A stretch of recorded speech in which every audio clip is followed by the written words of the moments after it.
అంబుబాచి మేళా ప్రతి సంవత్సరం జూన్ నెలలో కామాఖ్య అమ్మవారికి ఋతుస్రావం జరుగుతుంది. సో మనం ఏమనుకుంటే అది జరిగిపోద్ది సార్. ఇప్పుడు నేను యాంకర్, నేను ఒక మంచి ఇంకా ఫేమస్ యాంకర్ అవ్వాలి 100% అవుతుంది. సో జాతకాలు మనిషి భవిష్యత్తును మార్చేస్తాయంటారు, లేకపోతే కర్మలు మారుస్తాయంటారు? మనల్ని మనము మానసికంగా సాటిస్ఫై చేసుకోవడానికి మనం ఎదుటి వ్యక్తిని కర్మ నాశనం చేస్తుంది అని అనుకుంటాం. ఇక్కడ 2 ఆప్షన్స్. మనము ఏమీ చెయ్యకుండా మనము నిజంగా శుద్ధపూసలమైతే మనల్ని ఎవడైతే టార్గెట్ చేస్తాడో వాడు సర్వనాశనం అయిపోతాడు. మనకు చేతబడి అనేది దట్ ఈస్ ఏ క్రియేచర్, అంటే అది నిజంగా చేయగలిగిన వాళ్ళు ఇప్పుడు లేరు. సో మన దగ్గర ఉన్నది సత్కాలు పెట్టేవాళ్ళు ఉన్నారు. సత్కాలు పెట్టేవాళ్ళు అంటే సెలబ్రిటీ సక్సెస్ అవ్వాలి అనుకున్న వాళ్ళకి ఇటువంటి ప్రయోగాల నుంచి విముక్తి కల్పిస్తూ ఉంటారా? సో నేను ఎక్కువగా రెమెడీ చేసేది బాలీవుడ్కి చేస్తాను. ఎందుకంటే బాలీవుడ్లో అసలు ఆల్మోస్ట్ 90% హీరోయిన్లు బ్లాక్ మ్యాజిక్ చేస్తారు. ఇప్పుడు జాతకంలో వాళ్ళు ఇలాంటి మనుషులను తెలిసినప్పుడు దాన్ని మీరు కొన్ని పరిహారాలు చెప్పినప్పుడు ఆ జ్యోతిష్యంలో చెప్పినవి మనం తిరగరాయొచ్చా? సో ఇంద్రుడు ఇచ్చినటువంటి శాపం ఏంది అంటే ఎవరైతే అందమైన అమ్మాయిలు ఉంటారో వాళ్లకు కుటుంబ సౌఖ్యం ఉండదు అని ఆయన ఇచ్చినటువంటి శాపం. అందుకని నువ్వు తీసుకో, ఎవరైతే అందంగా ఉన్న అమ్మాయిలు ఉంటారో వాళ్ళ జీవితంలో భర్త అనేవాడు ఉండడు. రెండవది, నువ్వు గమనించినట్లయితే ఎవరైతే ఆల్మోస్ట్ ఆల్ అందగత్తెలు ఉన్నారో వాళ్ళందరూ చూస్తే ఏజ్ గ్యాప్ ఉన్నటువంటి వాళ్ళని పెళ్లి చేసుకోవడమో లేదా సెకండ్ మ్యారేజ్గా వెళ్ళడమో జరిగింది. సో వేణుస్వామి గారు డబ్బు ఎలా సంపాదిస్తారు, డబ్బు సంపాదించడం ఎలా అని అడిగితే ఏమంటారు? ప్రపంచంలో 3 విషయాలు చాలా సింపుల్ విషయాలు. 1 డబ్బు సంపాదించడం, 2 అమ్మాయిని పడేయడం, 3 సెలబ్రిటీ స్టేటస్ అవ్వడం. ప్రపంచంలో 3 కష్టం. 1 డబ్బు నిలుపుకోవడం, 2 పడేసిన అమ్మాయిని కాపాడుకోవడం, 3 సెలబ్రిటీ స్టేటస్ నిలబెట్టుకోవడం. ఇప్పుడు 5 ఏళ్ల తర్వాత ఏం జరుగుతుందో చెప్తారా మాకు? బంగారం రేటు 5 లక్షలు అవుతుంది. 5 లక్షలు అయిపోతుందా? వెండి 6 లక్షలు అవుతుంది. పెట్రోలు డీజిల్ ఆల్మోస్ట్ ఆల్ దొరకకపోవచ్చు. ఇవాళ మతం గురించి మాట్లాడే జనాలు నెత్తిన పెట్టుకుంటున్న సమాజం 2-3 ఏళ్ల తర్వాత మతం గురించి మాట్లాడితే దొంగలను చూస్తారు. Hello everyone, welcome to I dream. This is anchor Lasya Reddy. ఇవాళ చేయబోతున్న పాడ్కాస్ట్ ప్రతి మనిషి చూడాల్సిన పాడ్కాస్ట్. ఎందుకంటే డబ్బు విలువ ఏంటో తెలుస్తుంది, మనిషి విలువ ఏంటో తెలుస్తుంది, మనిషి ఎలా బతకాలి అనే సంగతి తెలుస్తుంది. అయితే కొన్ని నిజాలు కఠినంగా ఉంటాయి, కానీ అవే నిజాలు. ఎంత హార్ష్గా చెప్తున్నారనేది కాకుండా ఎంత వాస్తవాలు చెప్తున్నారు అనేది ఇంపార్టెంట్. అంటే ప్రతి ఒక్క మనిషి సొసైటీలో ఈయన తప్పు తప్పు తప్పు అంటున్నా, నేను రైట్, నా మనసుకు నచ్చినట్టే నేను చేస్తాను, నేను ముక్కుసూటి మనిషిని అని చెప్తూ మనకి ఇవాళ అసలు జీవితం గురించి బోల్డ్ అని సత్యాలు వాస్తవాలు చెప్పారు. డెఫినెట్లీ ప్రతి ఒక్క మనిషి చూడాల్సిన వీడియో. He's none other than celebrity astrologer అనొచ్చు, ప్రముఖ జ్యోతిష్యులు అనొచ్చు. పరిచయం అక్కర్లేని పేరు వేణుస్వామి గారు. నమస్కారం వేణుస్వామి గారు. నమస్తే అమ్మ. ఓం నమో వెంకటేశాయ. వెంకటాద్రి సంస్థానం బ్రహ్మాండే నాస్తికించిన వెంకటేశ సమోదేవో నా భూతో నా భవిష్యతి. ఎలా ఉన్నారు? సూపర్ అమ్మ. రచ రచోభ్య. ఇప్పుడు చూడు, full on happiness and joyful. ఏంటి కారణం ఇంత హ్యాపీనెస్, జాయ్ఫుల్? ఎప్పుడు ఒక పాజిటివ్ ఆరా ఉంటుంది. ఏంటి? నమ్మకం, దేవుడి మీద నమ్మకం. కలియుగంలో మనల్ని నేను అసలు జనాల్ని నమ్మను. జనాల్ని అస్సలు నమ్మరు, మనుషుల్నే నమ్మను. అదేంటి సార్, ప్రతి మనిషిలోనూ దేవుడు ఉంటారంటారు కదా, మనిషిని నమ్మకపోతే మనుగడ ఎలా కుదురుతుంది? డైలాగులు సినిమాలలో చాలా బాగుంటాయి, చాలా అంటే చాలా బాగుంటాయి. సో ప్రతి మనిషిలోనూ ఒక మోసకారు ఉంటాడు, ఒక స్వార్థపరుడు ఉంటాడు అని నేను నమ్ముతా.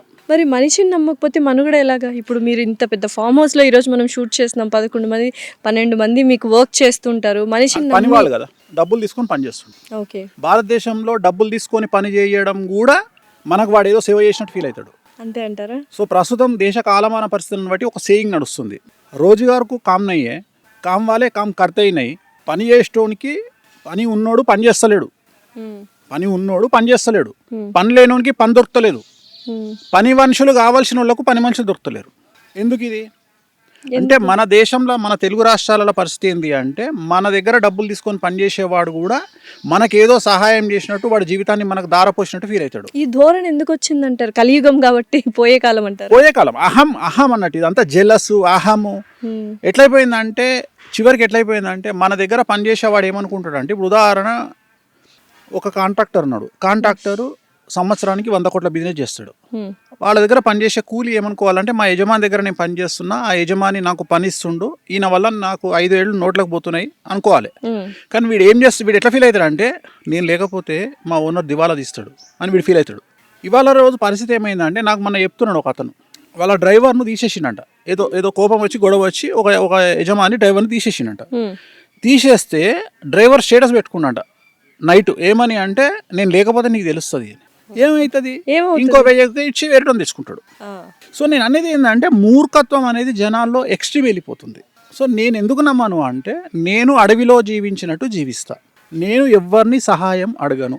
మరి ఎలా సహాయం నేను అదే చెప్తున్నా, సహాయం అడగను అంటే ఇప్పుడు నాకు కష్టం వచ్చింది. ఈ సమాజం ఎలా ఉంది అంటే ఇప్పుడు ఉదాహరణ నేను ఒక వ్యక్తిని సహాయం అడిగినా, ఏం సహాయం అడిగినా అంటే అరే బాబు నాకు ఇంకెవరికో మా ఇంట్లో తలకాయ నొప్పి లేచింది లేదా దెబ్బ తగిలింది, అపోలో హాస్పిటల్కి పోతున్నా రారా అంటే వాడు వస్తాడు. వాడు వచ్చినందుకు నేను వాడికి ఒక 50 లక్షల రూపాయలు హెల్ప్ చేసిన అనుకుందాం ఎగ్జాంపుల్. వాడు ఏమంటాడు అంటే తర్వాత సంవత్సరం తర్వాత నువ్వు చేసిన 50 లక్షల హెల్ప్ తొక్కాసు పనికిరాదు, నేను ఆ రోజు అపోలో హాస్పిటల్కి ఎంబడొచ్చి నీకు జెండు బాంబు కొనిచ్చిన చూడు అది ముఖ్యం అంటాడు వాడు. సో అప్పటి నుండి నాకు ఏమర్థమైందంటే సమాజంలో సహాయం అడగవద్దు, ఎవ్వరు సహాయం తీసుకోవద్దు. సో నువ్వు అడవిలో వెళ్తే ఎలా అయితే ఒంటరి జీవితాన్ని గడుపుతావో సమాజంలో కూడా అలాగే ఒంటరి జీవితాన్ని గడుపు. ఎందుకు ఇంత వైరాగ్యం? ఇది వైరాగ్యం కాదు, ఇది జనాల్ని స్టడీ చేసిన విధానం. ఓకే నీకు ఒక ఎగ్జాంపుల్ చెప్తా. డిసెంబర్లో నేను ఒక హాస్పిటల్కు ఒక అమ్మాయి, నాకు తెలిసిన అమ్మాయి ఫోన్ చేసి ఏడుస్తుంది. ఏమైంది తల్లి అని అడిగిన. అంటే నాకు యూట్రస్ ప్రాబ్లం వచ్చింది, నేను హాస్పిటల్లో ఉన్నా. మరి ఎందుకు ఏడుస్తున్నావు అంటే మా అమ్మ నాన్న ఎవరు నన్ను హాస్పిటల్ దగ్గరకు వచ్చి చూడడానికి రాలేదు, నేను హాస్పిటల్ ఒక్కదాన్నే అడ్మిట్ అయ్యి ఉన్నా, నా దగ్గర రూపాయి లేదు, నన్ను ఏం చేయమంటారని అడిగింది. నాకు కొద్దిగా నేను ఆడవారి పక్షపాతిని జనరల్గా.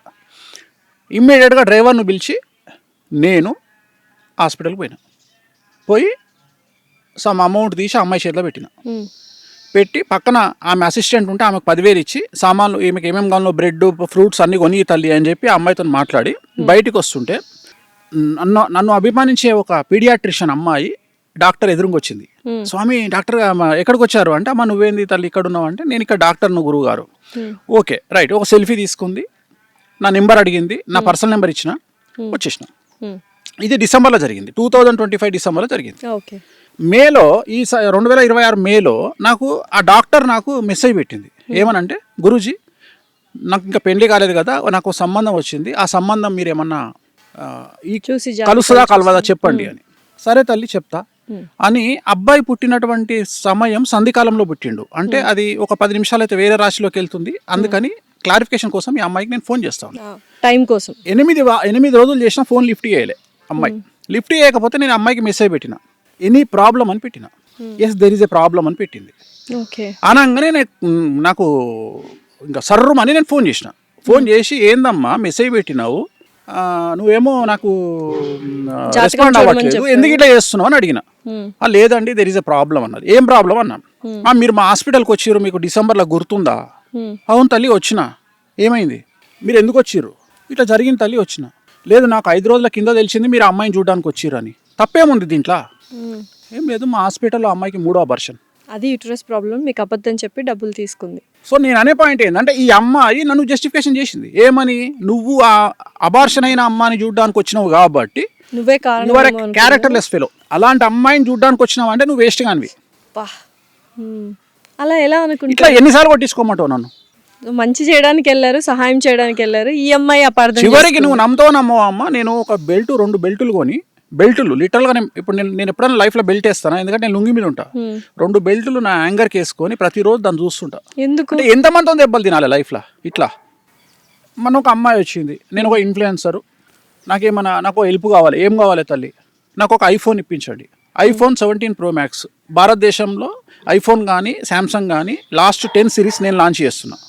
లాంచ్ చేయగానే 10 ఫోన్లు కొని IAS-లకు కానీ సినిమా వాళ్ళకి కానీ ఇవ్వడం నాకు అలవాటు, గిఫ్ట్ ఇవ్వడం. వెంబడే ఒక ఫోన్ తెప్పించి అమ్మాయికి ఇప్పించిన తర్వాత అమ్మాయి ఫోన్ చేసి ఏమంటది, నా ఫ్రెండ్ ఫోన్లో ఫోటోలు బాగా వస్తున్నాయి, మీరు ఇచ్చిన ఫోన్లో బాగా రావట్లేదు ఫోటోలు. అంటే ఆ ఉద్దేశం ఏం తెలిసి డూప్లికేట్ ఫోన్ అని. డూప్లికేట్ ఫోన్ మీరు ఇచ్చారా? ఏంటి దెబ్బ మీద దెబ్బ అంటే సహాయాలు నేను అనేది ఏంటంటే సమాజం అట్లుంది తల్లి. గుర్తించే స్థితిలో సమాజం, మనం చేసిన హెల్ప్ను గుర్తించే స్థితిలో సమాజం లేదు. వాళ్ళు ఏమంటారు అంటే రేపు పొద్దున మనం ఏమైనా అడిగినాం అనుకో, నీకు ఆ రోజు నేను సహాయం చేసినా నీ తీటకు నువ్వు చేసినావు అంటారు. అందుకని ఏమైపోయింది అంటే ఇప్పుడు నాకు ఏదో సమస్య వస్తుంది, వాడు ఎవడో వచ్చి నా దగ్గర ఉంటాడు. ఉదాహరణ చెప్తా. ఇప్పుడు ఉదాహరణ నిత్యం చచ్చేవాడికి ఏడ్చేవాడేవాడు అంటే రోజు చచ్చిపోయినానికి ఎవడు ఏడుస్తాడు? ఇప్పుడు నా గురించి రోజు ఏదో ఒకటి వస్తుంటది, లేదా ఏదో ఛానల్లో నా గురించి పెద్ద పెంట పెట్టిండు అనుకుందాం, నేను ఏడ్చుకుంటూ కూర్చోవాలనా? ఇక వాడు నేను కొద్దిగా నారాజు కూర్చోగానే ఎవడో నా దగ్గరకు వస్తాడు, గురుగారు నేను మీకు ధైర్యంగా ఉన్నా, నేను మిమ్మల్ని కాపాడుతా అని నాతోనే ఆ 2 రోజులు గడుపుతాడు. అంతే. ఇక జీవితాంతం అని నేను పోషించాలి.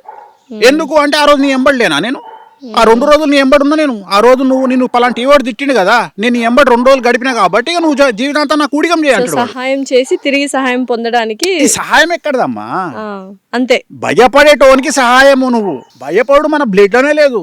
నేనే 100 మందికి ధైర్యం చెప్పేటోని. అంటే నేను ఏంటంటే చిన్న సహాయం లాస్ట్కు ఎట్లయిపోయిందంటే మనం చాయే గ్లాసు తీసి పక్కకు పెట్టినోడు కూడా ఆ రోజు నీకు చాయ్ గ్లాస్ తీసి పక్కకు పెట్టలే అంటాడు. అందుకని ఏమైపోయిందంటే స్నేహితులను కానీ బంధువులను కానీ ఎవరిని సహాయం అడగడం బంద్ చేసిన. నేను అందరికి కూడా అదే చెప్తా. ఇంకోటి తెలుసా ప్రాబ్లం ఏంటంటే ఇక్కడ ఏం జరుగుతుంది అనేది పక్కన పెడితే, ఇప్పుడు ఉదాహరణ చెప్తా. ఇప్పుడు మన ఇన్స్టాగ్రామ్లో నందు అని ఒక ఎన్ఆర్ఐకి సంబంధించినటువంటి హడావిడి జరిగింది. నందూస్ వరల్డ్ అంటే ఎక్కడికి వెళ్ళిపోయారు జనాలు అంటే, ఆమె లండన్ సిటిజన్, యూకే సిటిజన్. అవును. ఆమెను పట్టుకురావాలంటే ఒక 50 నుండి 100 కోట్ల రూపాయల ఖర్చు వస్తుంది భారతదేశానికి. Right, correct. మనకు ఆ విషయం తెలియదు. మనం అరెస్ట్లను వేసేస్తాం, ఉరి శిక్షను వేసేస్తాం, సంపినమని వేసేస్తాం, మన ఇష్టం వచ్చినాయి మనం వేసుకుంటాం, మనకు నచ్చినాయి మనం వేసుకుంటాం. మనకు బేసిక్ నాలెడ్జ్ ఏం లేదంటే బట్ చాలా మంది మోసపోయారు. చెప్పేది తల్లి, ఇక్కడ మోసం గురించి నేను మాట్లాడతలేను. మీ తప్పు మోసపోవడం అంటే మిమ్మల్ని నమ్మిరు కాబట్టి మోసపోయారు. ఎవడు నమ్మమన్నాడు మిమ్మల్ని? నేను అనే పాయింట్ ఏంటంటే ఎవడు నమ్మమన్నాడు? నమ్మిన దగ్గరనే మోసం ఉంటుంది. నేను దాని గురించి మాట్లాడతలేను. నేను మాట్లాడేది క్వశ్చనింగ్ నాలెడ్జ్ గురించి మాట్లాడుతున్నాను. ఒక సిటిజన్ ను ఇండియాకు పట్టుకురావాలి అంటే ఇంటర్పోల్ ఇన్వాల్వ్ కావాలి, దేశ ప్రధాని ఇన్వాల్వ్ కావాలి, ఒక స్టేట్ సీఎం ఇన్వాల్వ్ కావాలి, వాళ్ళ మీద ఇంటర్పోల్ కనెక్షన్ కావాలి, వాళ్ళని తీసుకురానికి ఇక్కడ నుండి స్పెషల్ టీమ్ అరేంజ్ చేయాలి.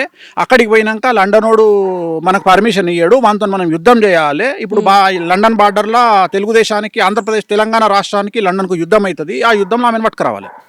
చాలా పెద్ద ప్రాసెస్. సో ఇవేం తెలియకుండా నందుని చంపేసిరు రాత్రి అని ఒకడు పెడతాడు, నందుని లేపుకొచ్చిండు అని ఒకడు పెడతాడు. నేను అనే బేసిక్ సెన్స్ చాట్ జీపీటీ ఉంది, అడగండి.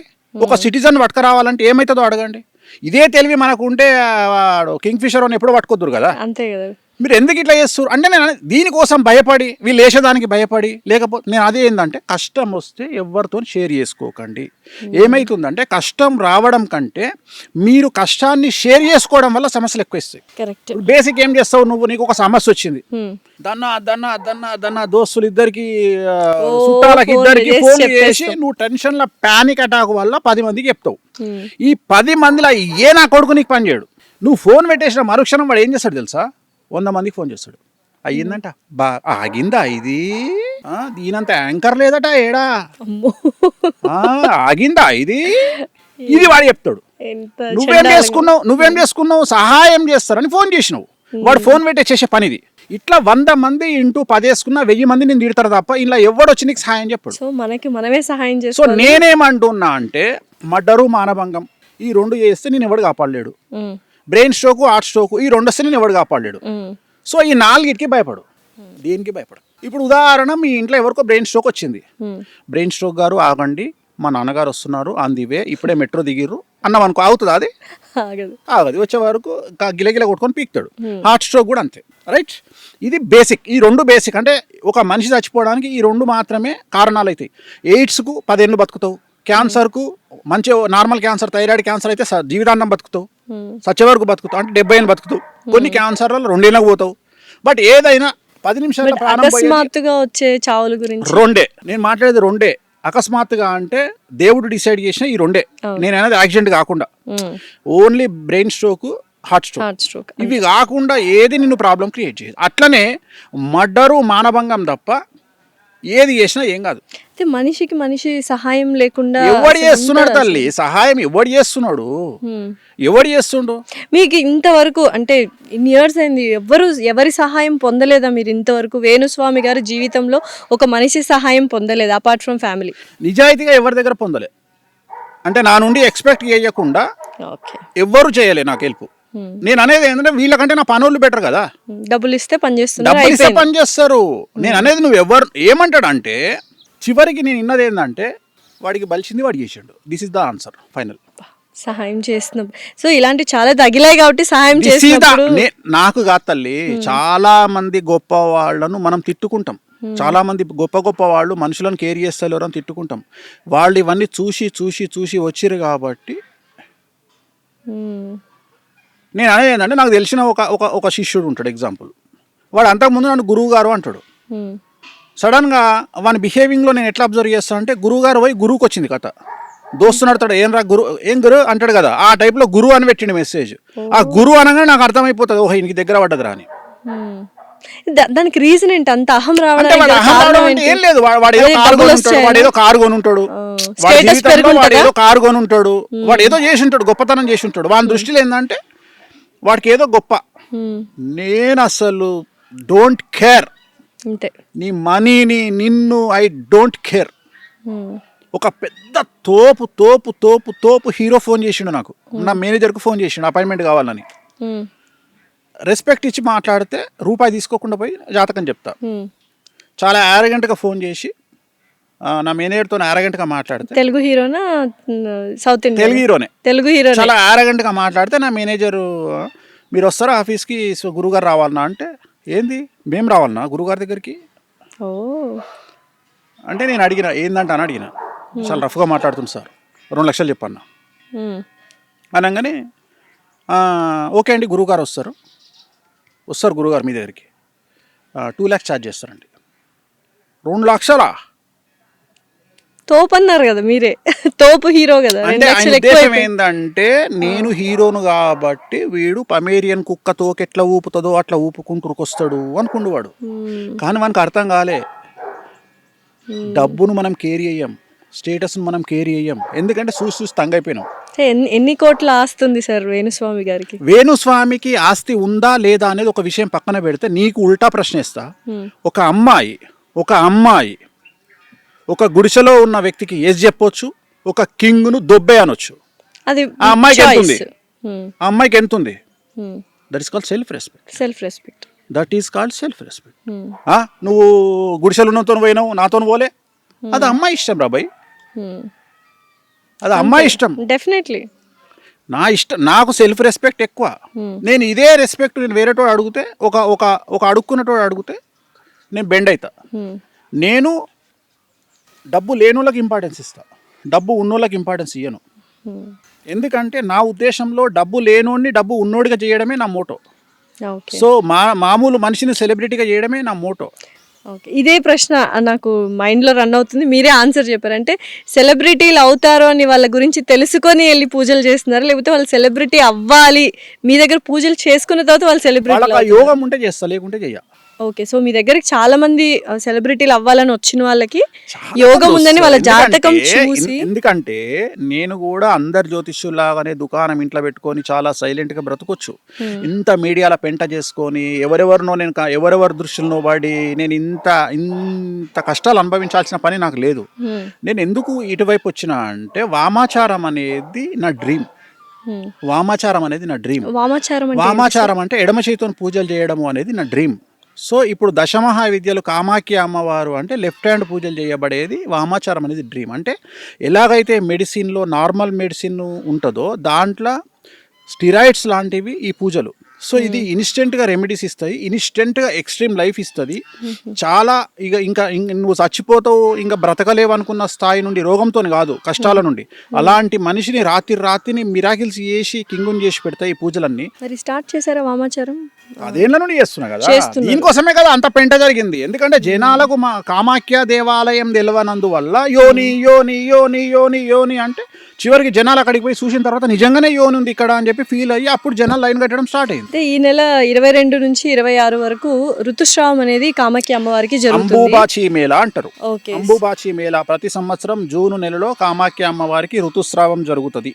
సో ఋతుస్రావం అంటే అమ్మవారికి యోని నుండి బ్లీడింగ్ అవుతుంది. సో మనం ఏమనుకుంటే అది జరిగిపోద్ది సార్. ఇప్పుడు నేను యాంకర్, నేను ఒక మంచి ఇంకా ఫేమస్ యాంకర్ అవ్వాలి, సెలబ్రిటీ అవ్వాలి, యాంకర్ స్థాయి పాడ్కాస్ట్ అయిపోవాలి అని అక్కడికి కామాఖ్య దేవి దగ్గరికి వెళ్తే ఆ టైంలో వెళ్ళొచ్చా? మిగతా టైంలో కూడా వెళ్ళి? ఆ టైంలో దేవాలయం బంద్ ఉంటుంది. అంబుబాచి మేళాలో దేవాలయం బంద్ ఉంటుంది. ఏ టైంలో ఓపెన్ ఉంటుంది అంటే ఆ 4 రోజులు తప్ప ఎప్పుడైనా ఓపెన్. సో ఎప్పుడైనా వెళ్ళొచ్చు. వెళ్ళి నేను 100% అవుతాను. 100% అవుతా. సో డెఫినెట్లీ వెళ్తాను సార్. నేను ఒక డిస్కషన్ అయింది. ఒక డ్రైవరు ఒక యజమాని అడిగిండు నన్ను, గురూజీ ఈయన డ్రైవర్ పని చేస్తాడు కదా, ఈయన లైఫ్ లో సూపర్ స్టార్ ఎట్లా అవుతాడు అని అడిగిండు. చాలా మంచి ప్రశ్న ఇష్టం. ఈ డ్రైవరు లోకల్ ఎమ్మెల్యే దగ్గర డ్రైవర్గా పనిచేస్తే లైఫ్ మారిపోతుంది. అంతే.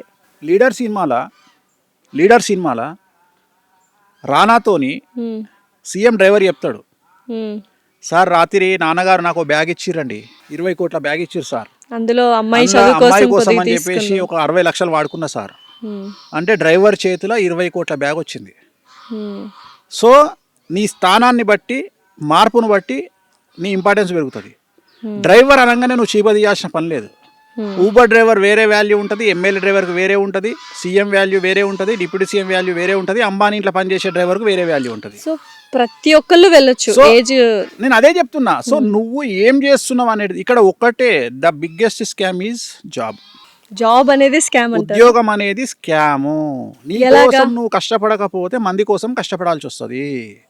సో నేను ఏం చెప్తున్నా అంటే, ఇవాళ నువ్వు ఒక ఛానల్లో యాంకర్గా పనిచేస్తున్నావు. నువ్వు జీవితాంతం ఈ ఛానల్ యాంకర్గా పనిచేస్తావా, లేకుంటే నువ్వు ఓన్గా ఇండివిజువల్ పాడ్కాస్ట్ సిస్టమ్ పెట్టుకుంటావా, లేకపోతే నీకంటూ ఒక యూట్యూబ్ ఛానల్ పెట్టుకుంటావా అనేది నీ ఆలోచన మీద ఆధారపడి ఉంటుంది. సో ఇప్పుడు నేను ఏం చేస్తే కరెక్ట్ అంటారు మీరు? అది నీ నక్షత్రం మీద ఆధారపడి ఉంటుంది. ఓకే, నీ నక్షత్రం ఏంది డైరెక్ట్ చెప్తావా? అశ్విని నక్షత్రం, మేషరాశి. సో ఏలినాటి శని నడుస్తుంది. డబ్బులు లేకుండా ఏం చేసినా నువ్వు తోపు, అంటే ఇన్వెస్ట్మెంట్ జోలికి పోకు. ఓకే, రెండోసారి ఏలినాటి శనిలో ఉన్నావు. నేను బోటికి పెడతా, నేను నా దగ్గర 40 లక్షల రూపాయలు ఉన్నాయి, 3%కి ఎవడో అప్పు తీసుకుంటా అన్నాడు, ఇట్లాంటి పనులు చేయొద్దు. ఈ జీవితంలో అతిపెద్ద తప్పు చిట్టీలు వేయడము, అప్పులు ఇవ్వడము. ఈ 2 వేస్తే బిస్కెట్, ఇవి పోవద్దు. డబ్బు లేకుండా డబ్బు ఇన్వెస్ట్మెంట్ లేకుండా సంపాదించగలిగినటువంటి శక్తిని భగవంతుడు నీకు ఇచ్చిండు. ఏమిచ్చిండు? నీకంటూ ఇండిపెండెంట్గా ఒక యూట్యూబ్ ఛానల్ పెట్టుకో, నీకంటూ ఇండిపెండెంట్గా ఒక ఇన్స్టాగ్రామ్ ఛానల్ పెట్టుకో, ఒక ఫేస్బుక్ అకౌంట్ పెట్టుకొని నీకున్న పరిచయాలను ఉపయోగించి బతిమలాడుకొని బామాలుకొని పోడ్కాస్ట్ చేసుకో, అయిపోయింది. సో నా దశ బాగుంటది అంటారా? తిరుగులేదు. సో నేను అనేది ఏంటంటే ఇట్లనే ప్రతి ఒక్కరు ఆలోచించాలి. నేను అనేది ఇట్లనే ఆలోచించాలి. ఇప్పుడు ఉదాహరణ కెమెరామెన్ ఉన్నాడు. మరి కెమెరామెన్ ఏమవుతాడా? తోపు అవుతాడా? కెమెరామెన్ తోపు అవుతాడు. ఎట్లయితాడా? 2 కెమెరాలు కొనుక్కొని కిరాయికి ఇచ్చుకుంటే కెమెరామెన్ తోపు అవుతాడా? ఆబ్వియస్లీ. నేను అనేది ఏంటంటే నీలో 12% కసి ఉంటే నువ్వు పైకి వస్తావు. రిస్క్ ఉంటుంది. రిస్క్ లేనిది ఎక్కడా ఉండదు ప్రపంచంలో. రిస్క్ లేకపోతే జీవితం లేదు. నువ్వు రిస్క్ తీసుకోవాలి. నువ్వు 4 రోజులు ఖాళీగా కూర్చో, రిస్క్ తీసుకొని నువ్వు పైకి రా. నేను ప్రతి మనిషి జీవితంలో రిస్క్ ఉంటుంది. సో జాతకాలు మనిషి భవిష్యత్తును మార్చేస్తాయంటారా, లేకపోతే కర్మలు మారుస్తాయంటారా? కర్మలు అనేవి అసలు నేను నమ్మను. కర్మ అనేదే లేదంటారా? నేను నమ్మను. ఇన్స్టెంట్ కర్మ కదా జరుగుతుంది. ఇన్స్టెంట్ కర్మ అంటే నేను ఒక సింపుల్ లాజిక్ చెప్తా. ఇప్పుడు ఉదాహరణ, రోజు కటికోడు మటన్ కొట్టేటోడు షాపులో రోజు 100 మేకలు చంపుతాడు. ఏమవుతుంది వానికి? ఏం కాదు. అది పక్కకు పెడదాం. భారతదేశంలో ఉరిశిక్ష పడ్డోళ్లకు ఉరిశిక్ష చేసేందుకు ఒక మనిషి ఉంటాడు. ఏమవుతుంది ఆయనకు? సో మనల్ని మనము మానసికంగా సాటిస్ఫై చేసుకోవడానికి మనం ఎదుటి వ్యక్తిని కర్మ నాశనం చేస్తుంది అని అనుకుంటాం. ఇక్కడ 2 ఆప్షన్స్. మనము ఏమీ చెయ్యకుండా మనము నిజంగా శుద్ధపూసలమైతే మనల్ని ఎవడైతే టార్గెట్ చేస్తాడో వాడు సర్వనాశనం అయిపోతాడు. ఇది మాత్రమే నేను నమ్ముతా. నిజమేనా సార్? ఇది ఒకటే నేను నమ్ముతా. కానీ నువ్వు కూడా శుద్ధపూస అయి ఉండాలి. నేను అనే పాయింట్ ఏంటంటే అమాయకత్వమేగా, ఏం తప్పు చేయకుండా. ఇప్పుడు నువ్వు మంచిదానివి అంటే నేను చూసిన దగ్గరికి సమాజంలో మన సమాజం ఎట్లుంటదంటే, మొగోడు డబ్బు సంపాదిస్తే అరే దొంగరా లంగపల్లి సంపాదించడం అంటది, అమ్మాయి అయితే ఒళ్ళమ్ముకొని సంపాదించిందని అంటారు. అదే కదా ఇప్పుడు అదే జరుగుతుంది ఎవరికైనా, అమ్మాయి. ఎందుకంటే నిన్ను మానసికంగా దెబ్బ కొట్టడానికి ఈ 2 పదాలు వాడతారు. వీటిని నువ్వు ఎంటిక తీసేసినట్టు తీసేస్తే నువ్వు సక్సెస్. ఇట్లా తీసి ఎంటకాడ పడేయాలి. చేసిన పో అను, అయిపోయింది. అంటే ఇప్పుడు సొసైటీని పట్టించుకోకర్లేదు, అసలు పట్టించుకోవద్దు. మనకి చెడ్డ పేరు వస్తుందని భయం కూడా అసలు వద్దే వద్దు. అన్నిటికంటే ముఖ్యమైన ప్రాబ్లం, నిన్ననే నా దగ్గరికి ఒక అమ్మాయి వచ్చింది. చాలా తోపు తెలుగు రాష్ట్రాలలో వచ్చి జాతకం చూపించింది.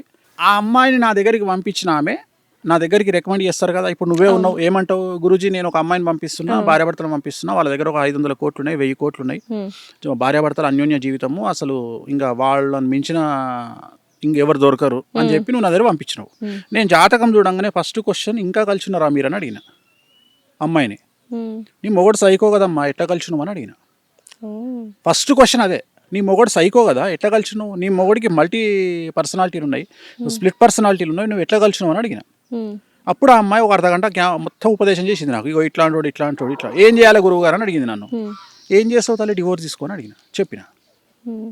అంటే ఎంత సింపుల్గా చెప్పిన అనేది ఆమె అనుకుంటుంది. నేను ఏమంటున్నా అంటే నా చెల్లెనో అక్కనో బిడ్డనో ఆ సీట్లో కూర్చుంటే ఆమె ఎంత సఫర్ అయ్యింది ఆలోచన చేసి చాలా సింపుల్గా నువ్వు డివోర్స్ తీసుకో అన్నట్టే అనిపిస్తుంది. కానీ దాని కింద నేను ఎంతో గ్రౌండ్ వర్క్ చేసి ఉంటా. ఎందుకంటే అమ్మాయి డివోర్స్ తీసుకోవడంలో లేట్ చేస్తే జీవితం నాశనం అవుతుంది. మొగోనికి ఏం నాశనం కాదు. మొగోడు డివోర్స్ తీసుకోవాలి అంటే తీసుకున్నా తీసుకోకపోయినా వాని దగ్గర పైసలు ఉంటే వానికి ఇంకో అమ్మాయి వస్తుంది. ఈ మధ్యన ఇన్స్టాగ్రామ్లో ఒక రీల్ వస్తుంది, how is your what about your age అంటే 10 million ఇన్ బ్యాంక్ అంటాడు. అర్థమైంది. ఏజ్ తో సంబంధం లేదు, బ్యాంక్ మొగోనికి ఏజ్తో సంబంధం లేదు, మొగోనికి ఏజ్తో సంబంధం లేదు. బ్యాంక్ బ్యాలెన్స్ చెప్తే అమ్మాయి ఉంటుంది. కానీ ఆడదానికి అందం ఉండాలి, స్ట్రక్చర్ ఉండాలి, ఫిజిక్ ఉండాలి. ఇవన్నీ దాటితే అమ్మాయిని దేకేటోడు ఉండడు. నేనేమన్నా అంటే తల్లి ఇవాళ నీకు 30 ఏళ్ళు, నీకు ఆల్రెడీ పెళ్ళైంది 18 ఏళ్ళకు, అంటే 12 ఏళ్ళు అవుతుంది, నీకు 8 ఏళ్ళ బిడ్డ ఉంది. ఇవాళ నువ్వు ఈ నిర్ణయం తీసుకోకుండా సపోజ్ నీకు రేపు పొద్దున అష్టమశని వచ్చినప్పుడు అర్ధాష్టమశని వచ్చినప్పుడు నిర్ణయం తీసుకుంటావు నువ్వు, అప్పుడు అప్పటికి ఇంకో సైకోగాడు పక్కకు పెడితే ఫస్ట్ ఇప్పుడు నువ్వు సంపాదించే సంపాదన నీ దగ్గర ఉండదు. ఎందుకంటే అప్పటికి నువ్వు ఏజ్ అయిపోయి 10 ఏళ్లకు ఏజ్ అయిపోయి ఉంటుంది. డెఫినెట్లీ అర్థమైందా? పోనీ వీళ్ళేమి సూపర్ స్టార్లు హీరోలు కాదు, గ్రేట్ అవార్డ్స్ తీసుకొని నీకు 250 కోట్లు ఇస్తుంది కాబోయే సీఎంలు కాదు. మరి అట్లాంటప్పుడు నీ పరిస్థితి ఏంది? వీడు రూపాయి కూడా ఇవ్వడు నీకు. రేపు పొద్దున నువ్వు మళ్ళీ బోటికి పెట్టుకోనో లేకపోతే మళ్ళీ ఇంకేదో చేసుకొని బతకాలి. సో ఈ నిర్ణయాన్ని నేను ఇస్తా. నేను అనేమంటే ఈమె లేదు మా ఇంటి పక్కోడు ఏమనుకుంటాడు. మీ ఇంటి పక్కన ఇంట్లో కూడా సమస్యలు ఉన్నాయి తల్లి. మీ ఇంట్లో నీళ్ళొల్లి అయితే మీ ఇంట్లో ఇంకోలొల్లి, పక్కింటో ఇంట్లో ఇంకోలొల్లి. సో ఇంటింటి రామాయణం ఉంటుంది. కాబట్టి నువ్వు జనాల గురించి పట్టించుకోవడం బంద్ చేయి. ఇంకొక ముఖ్యమైన విషయం ఏంటంటే మరీ ముఖ్యంగా తెలుగు స్టేట్స్లో ఒక వ్యక్తిని విమర్శించేటువంటి నైతిక అర్హత ఎవరికి లేదు. కానీ అదే చేస్తున్నాం, హక్కుగా భావించి చేస్తున్నాం. అంటే తెలుగు లాజికల్ ఏంటంటే 2+2 = 5. తెలుగు స్టేట్స్లో 2+2 = 4 కాదు, 2+2 = 5. సో ఇక్కడ డిఫరెంట్గా ఉంటుంది. ఇప్పుడు మన దగ్గర ఎట్లుంటుంది అంటే మనం ఈ సమాజం అంతా ఫోక్సో గురించి మాట్లాడుతుంటే ఒక 10 మంది వచ్చి సపరేట్గా పెద్ద సినిమా గురించి మాట్లాడతారు. సో ఇది ముఖ్యం వాళ్ళకు. అంటే ఇక్కడ ఫోక్సో కంటే పెద్ద సినిమా ముఖ్యం వానికి. పెద్ద సినిమా ఎందుకు ఆగిపోయింది అనే దాని గురించి డిస్కషన్ నడుస్తుంది. ఎందుకు అంత తెలుగు వాళ్ళంటే ఎందుకు అంత బ్యాడ్ అయిపోయారు అనుకుంటున్నారా మీరు? మానసికంగా చెడిపోయారా తెలుగు వాళ్ళు? అంటే ఎంటర్టైన్మెంట్ కావాలి మనకి. ఎంటర్టైన్మెంట్ ఇప్పుడు నేను ఎంత పర్వట్టాడు అంటే రాత్రి 10 గంటలకు ఉప్పల్ బాల్ వీడియోలు చూసుకుంటా, అగ్గిపేట మచ్చ చూసుకుంటా. ఎందుకంటే నాకు వెరైటీ చూడబుద్ది కాదు. ఎందుకంటే నేను యుద్ధం గురించి ఇన్ఫర్మేషన్ చూద్దామా ఏం దొరకదు. అంటే నీకు ఏది జెన్యూన్ రాదు కదా న్యూస్లో. నేను అనే పాయింట్ ఏంటంటే అంత పెయిడ్ న్యూస్ కాబట్టి జెన్యూన్ న్యూస్ ఏమొస్తుంది, ఇరాన్లో ఏం జరిగింది అనేది చూస్తే మన ఛానల్లో అది రాదు. మన ఛానల్లో పచ్చళ్ళలో ఇంకోటో నడుస్తుంటది. సో నేను అనేది ఏంటంటే నేను మళ్ళీ నేషనల్ న్యూస్కి పోవాలి, అక్కడ కూడా ఇదే పెంట. సో దాని బదులు ఇంటర్నేషనల్ న్యూస్ ఛానల్ చూసుకుంటే బెటర్. నేను అనేది ఏంటంటే ప్రతి ఒక్కడు పర్వర్టెడ్ అయిపోయిండు. నేను అనేది నైతిక బాధ్యత, నేను అనేది క్వశ్చనింగ్ లేదమ్మా. అన్నిటికంటే ముఖ్యం నేను ఏమంటున్నా అంటే దెర్ ఇస్ నో క్వశ్చన్. ఏది వేస్తే అది నమ్మాలి. అది నిజం కాదని తెలుసు, అయినా సరే నేను రాజకీయాలు అట్లే అయినాయి, సినిమా ఇండస్ట్రీ అట్లే అయింది, ప్రతి ఒక్కటి business, products, promotions, everything. Celebrity అనగానే పుక్కడికి దొరికిండా మీకు? ఎవడు పడితే ఏ హీరోని తిట్టడము, హీరోయిన్ తిట్టడము, యాంకర్ను తిట్టడము, ఇష్టం వచ్చి నోటికి వచ్చిన తిట్లు తిట్టడం. పద్ధతిగా ఉన్నా తిడుతున్నారు, ఏం చేయాలి చెప్తున్నా. ఇప్పుడు అందుకని ఒక సామెత ఉంది కదమ్మా, పెట్టనమ్మ ఎలాగో పెట్టదు, పెట్టేముండకి ఏమైంది అని. ఒక సామెతనే ఉంది, పెట్టనమ్మ ఎలాగూ పెట్టదు, పెట్టేముండకి ఏమైంది అని. అట్లా నిండుగా బట్టలు వేసుకున్న అమ్మాయిని తిడుతున్నారు, ఎక్స్పోజింగ్ చేసే అమ్మాయిని తిడుతున్నారు. సో నేను అందుకని ఏమంటున్నా అంటే ఈ విమర్శలకు మీరు తలొగ్గకండి. సో మనకు నచ్చింది మనము చేయాలి, నచ్చినట్లు మీరు బ్రతకండి, తప్పుడు పనులు చేయకుండా నచ్చినట్టు. రెండోది ఏంటంటే విమర్శించే వాళ్ళని చూసి కృంగిపోకండి, పర్వర్టెడ్గా బిహేవ్ చేయకండి. ఏంటి సార్ ఇంత ఆహ్లాదకరంగా వేశారు ఈ ఫామ్ హౌస్, బాతులు, చక్కగా కోళ్ళు, డిఫరెంట్ ఆవులు, కుక్కలు ఇవన్నీ ఉన్నాయి. ఏంటి దీనికి రీజన్ ఏంటి? ఈ ఫామ్ హౌస్కి యొక్క ఏం లేదు, పర్పస్ ఏంటి? వచ్చినప్పుడు మెంటల్ ఎక్కింది. కరోనా వచ్చినప్పుడు ఇంట్లో నాకు ఖాళీగా ఇంట్లో ఉండడం అంటే చిరాకు. అంటే నాకు ఎట్లాంటి మెంటాలిటీ అంటే నేను ఇవాళ పని లేదనుకో, పని లేకపోతే ఈనాడు మాలో జీవికేనో ఎటో వెళ్ళిపోయి చెప్పులు అవసరం ఉన్న చెప్పులు, లేకున్నా చెప్పులు, లేకుంటే పర్ఫ్యూమ్ ఏదో కొనుక్కొని వచ్చే టైప్ నేను. నాకు రిలాక్స్ ఇచ్చేది షాపింగ్, రెండోది వెంకటేశ్వర స్వామి, మూడోది స్విమ్మింగ్. ఇవి తప్ప నాకు వేరే ఉండవు లైఫ్లో. సో ఫస్ట్ ఇది షాపింగ్. ఎంత ఖర్చు పెడతారు సార్ షాపింగ్? హైయెస్ట్ ఖర్చు ఎంత ఒక్క రోజు చాలా పెట్టింది? పెడతా, చాలా పెడతా. ఎంత ఒక్క రోజుకి ఎంత పెట్టారు హైయెస్ట్ ఖర్చు? చాలా ఉంది చెప్పండి సార్. నేను అవి చెప్పలే కానీ ఒక డ్రీమ్ ఉంది నాకు, చేసుకొని వచ్చిన. లండన్ లో హెవార్డ్స్ అని ఒక బిల్డింగ్ ఉంటుంది. ప్రపంచం మొత్తంలో దాని గొప్పతనం ఏంటంటే అక్కడికి వెళ్ళి ట్యాగ్ చూడకుండా షాపింగ్ చేయాలి. దానికి ట్యాగ్ ఉండదు. వాటికి ట్యాగ్స్ ఉండవు. ఉదాహరణ నువ్వు టీ షర్ట్ చూసావు అనుకో, ఆ టీ షర్ట్ కు ట్యాగ్ ఉండదు. అంటే ఎంత అనేది నీకు అక్కడ రేట్ చూడాలంటే ఏం ఉండదు, దాని ట్యాగ్ ఉండదు. సో బిల్లింగ్ దగ్గర తీసుకుపోయి బిల్లింగ్ దగ్గర పెడితే ఆడి అప్పుడు బిల్ వేసి ఇస్తాడు. ఆ బిల్లు కూడా నువ్వు అడగొద్దు. సో అది నాకు పిచ్చి. ఆ డ్రీమ్ ఫుల్ఫిల్ చేసుకున్నారా మరి? ఎంత ఖర్చు పెట్టారు? తెలియదు. బా ఎందుకు సార్ అలాగా? కాదు, ఎందుకు అమౌంట్స్ చెప్పట్లేదు ఏంటి? అవసరం ఏముంది? ఐటీ రైట్స్, ఇన్కమ్ రైట్స్ జరుగుతాయి. జెన్యూన్ ఉంటాం మనం. భారతదేశంలో జిఎస్టీ కట్టే ఏకైక ఆస్ట్రాలజర్. టెన్షన్ లేదు. సో నెక్స్ట్ సెకండ్ ఇది వెంకటేశ్వర స్వామి అన్నారు కదా, ఏంటి ఆరాధిస్తూ మెడిటేషన్ లాంటివి చేస్తుంటారు? మెడిటేషన్ ఏం లేదు. రోజుకు ఆయన ఫోటోను ఒక 100 నుండి 1000 సార్లు చూస్తా. అంటే ఉదాహరణ నేను కిచెన్లో వెళ్ళేటప్పుడు ఎదురుగా వెంకటేశ్వర ఉంటాడు. ఆయన ముఖం చూస్తూ అక్కడ నుండి పాస్ అవుతా. సో నేను ఇంట్లో నువ్వు ఎటు తిరిగినా ఒక 5-6 ప్లేస్లలో నాకు వెంకటేశ్వర బొమ్మలు ఉంటాయి. పెద్దగా ఉంటాయి, చిన్నగా ఉంటాయి, అన్ని 4x4 5x6 ఉంటాయి. సో ఎట్లుంటుంది అంటే అక్కడ నుండి వెళ్ళేటప్పుడు ఆయన చూస్తా, ఆయన ముఖం చూస్తా. అట్లా ప్రతిరోజు నేను ఎక్కడికి పోతే అక్కడికి, ఉదాహరణ బాత్రూమ్కి వెళ్ళేటప్పుడు ఒక వెంకటేశ్వర ఉంటాడు. అట్లా నా ఆఫీస్లో అంతే. నువ్వు ఇక్కడ చూస్తే ఫామ్ హౌస్లో కూడా వెంకటేశ్వర స్వామి ఉంటారు. సో నేను అనేది ఏంటంటే నేను ఎక్కడ మూవ్ అయినా ఆ మూవ్లో నాకు వెంకటేశ్వర స్వామి కనిపిస్తాడు. పూజలు చేయడము, నేను కూర్చొని పూజలు చేయడము, అదేదో సినిమాలో చూపించినట్టు అవాహయామి ఈ టైపు పూజలు నేను చెయ్య. ఓన్లీ స్వామిని కళ్ళతో చూసుకుంటున్నావు కదా వెళ్ళిపోతా. ఎందుకు అంత ప్రీతి ప్రాత్రం అయిపోయింది? ఇప్పుడు ఇక్కడ యాక్చువల్గా this is the first question నువ్వు నన్ను అడిగింది. అక్కడ నుండి మనం డీవియేట్ అయ్యి తిరిగి ఇటు వచ్చినాం. యాక్చువల్గా విషయం ఏంటంటే ఈ దేవుడు తప్ప ప్రపంచంలో మనల్ని ఎవడు కాపాడు అని గుడ్డిగా నమ్మే వ్యక్తి నేను. అర్థమైందా? సో కలియుగంలో ఈ భక్తి పెరగడానికి ప్రధానమైనటువంటి కారణము ఇదే ఏంటంటే అమెరికా లాంటి దేశాలలో సైకియాట్రిస్టులు ఉంటారు. వాళ్ళ కాన్ఫిడెన్స్ తగ్గంగానే డాక్టర్ దగ్గరికి పోరు, వీళ్ళ దగ్గరికి పోతారు. పోయి మాకు ఇట్లా అయ్యింది అంటే వాడు ఏదో బూస్టింగ్ ఇచ్చి పంపిస్తాడు. మన తెలుగు రాష్ట్రాలలో, భారతదేశంలో, టోటల్ ఇండియాల పరిస్థితి ఏంటంటే ఇక్కడ ఎవరికి ఏ ప్రాబ్లం వచ్చినా ఆస్ట్రాలజీ దగ్గరికి పోతారు, లేదా గుళ్ళ పంతులు తిరిగిపోతారు. పోతే ఇక్కడ గుళ్ళ పంతులకు ఉన్న పర్మిషన్ ఏంటంటే నువ్వు దేవుడి యొక్క గొప్పతనాన్ని ఒక పూజారిగా చెప్పాలి. ఇక్కడ ఆస్ట్రాలజర్ గొప్పతనం ఏంది అంటే నేను భగవంతుడిని ధ్యానించు, నీకు ఇంకెవ్వడు అవసరం లేదు అని వాళ్లకు బలమైనటువంటి ఒక భయాన్ని పోగొట్టి వాళ్లకు ధైర్యాన్ని నింపడం నా యొక్క కర్తవ్యం. సో నేను ఇక్కడ ముందే చెప్పి నీకు ఈ ప్రాబ్లం ఉంది. ఉదాహరణ భార్యాభర్తలు విడిపోతారు. అయ్యా మీరిద్దరు విడిపోయే అవకాశం ఉంది, ఇగో నువ్వు మొదలే చెప్తారే నీ పెళ్ళం కొట్టినా నువ్వు కంట్రోల్ ఉండు, నువ్వు కోపానికి రాకు. అట్లా మీకు ముందే తెలిసిపోతుంది. జాతకాలు చూసి ఖచ్చితంగా తెలిసిపోతాయి కదా. సో ఇప్పుడు జాతకంలో వాళ్ళు ఇలాంటి మనుషులను తెలిసినప్పుడు దాన్ని కొన్ని పరిహారాలు చెప్పినప్పుడు ఆ జ్యోతిష్యంలో చెప్పినవి మనం తిరగరాయొచ్చా?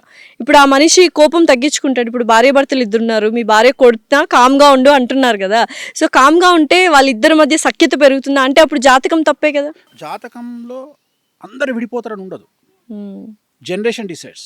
1960లో పుట్టినటువంటి భార్యాభర్తలు పెళ్లి చేసుకుంటే ఖచ్చితంగా భర్త కొట్టిన భార్య పడుతుంది. ఎందుకు? ఆనాడు ఆ అమ్మాయికి, ఆ స్త్రీకి ఫైనాన్షియల్ ఫ్రీడమ్ లేదు.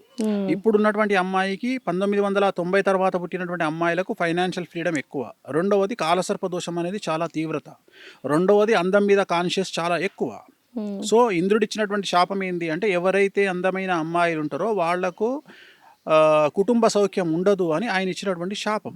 అందుకని నువ్వు తీసుకో, ఎవరైతే అందంగా ఉన్న అమ్మాయిలు ఉంటారో వాళ్ళ జీవితంలో భర్త అనేవాడు ఉండడు. రెండవది నువ్వు గమనించినట్లు ఎవరైతే ఆల్మోస్ట్ ఆల్ అందగత్తెలు ఉన్నారో వాళ్ళందరూ చూస్తే ఏజ్ గ్యాప్ ఉన్నటువంటి వాళ్ళని పెళ్లి చేసుకోవడమో లేదా సెకండ్ మ్యారేజ్గా వెళ్ళడమో జరిగింది.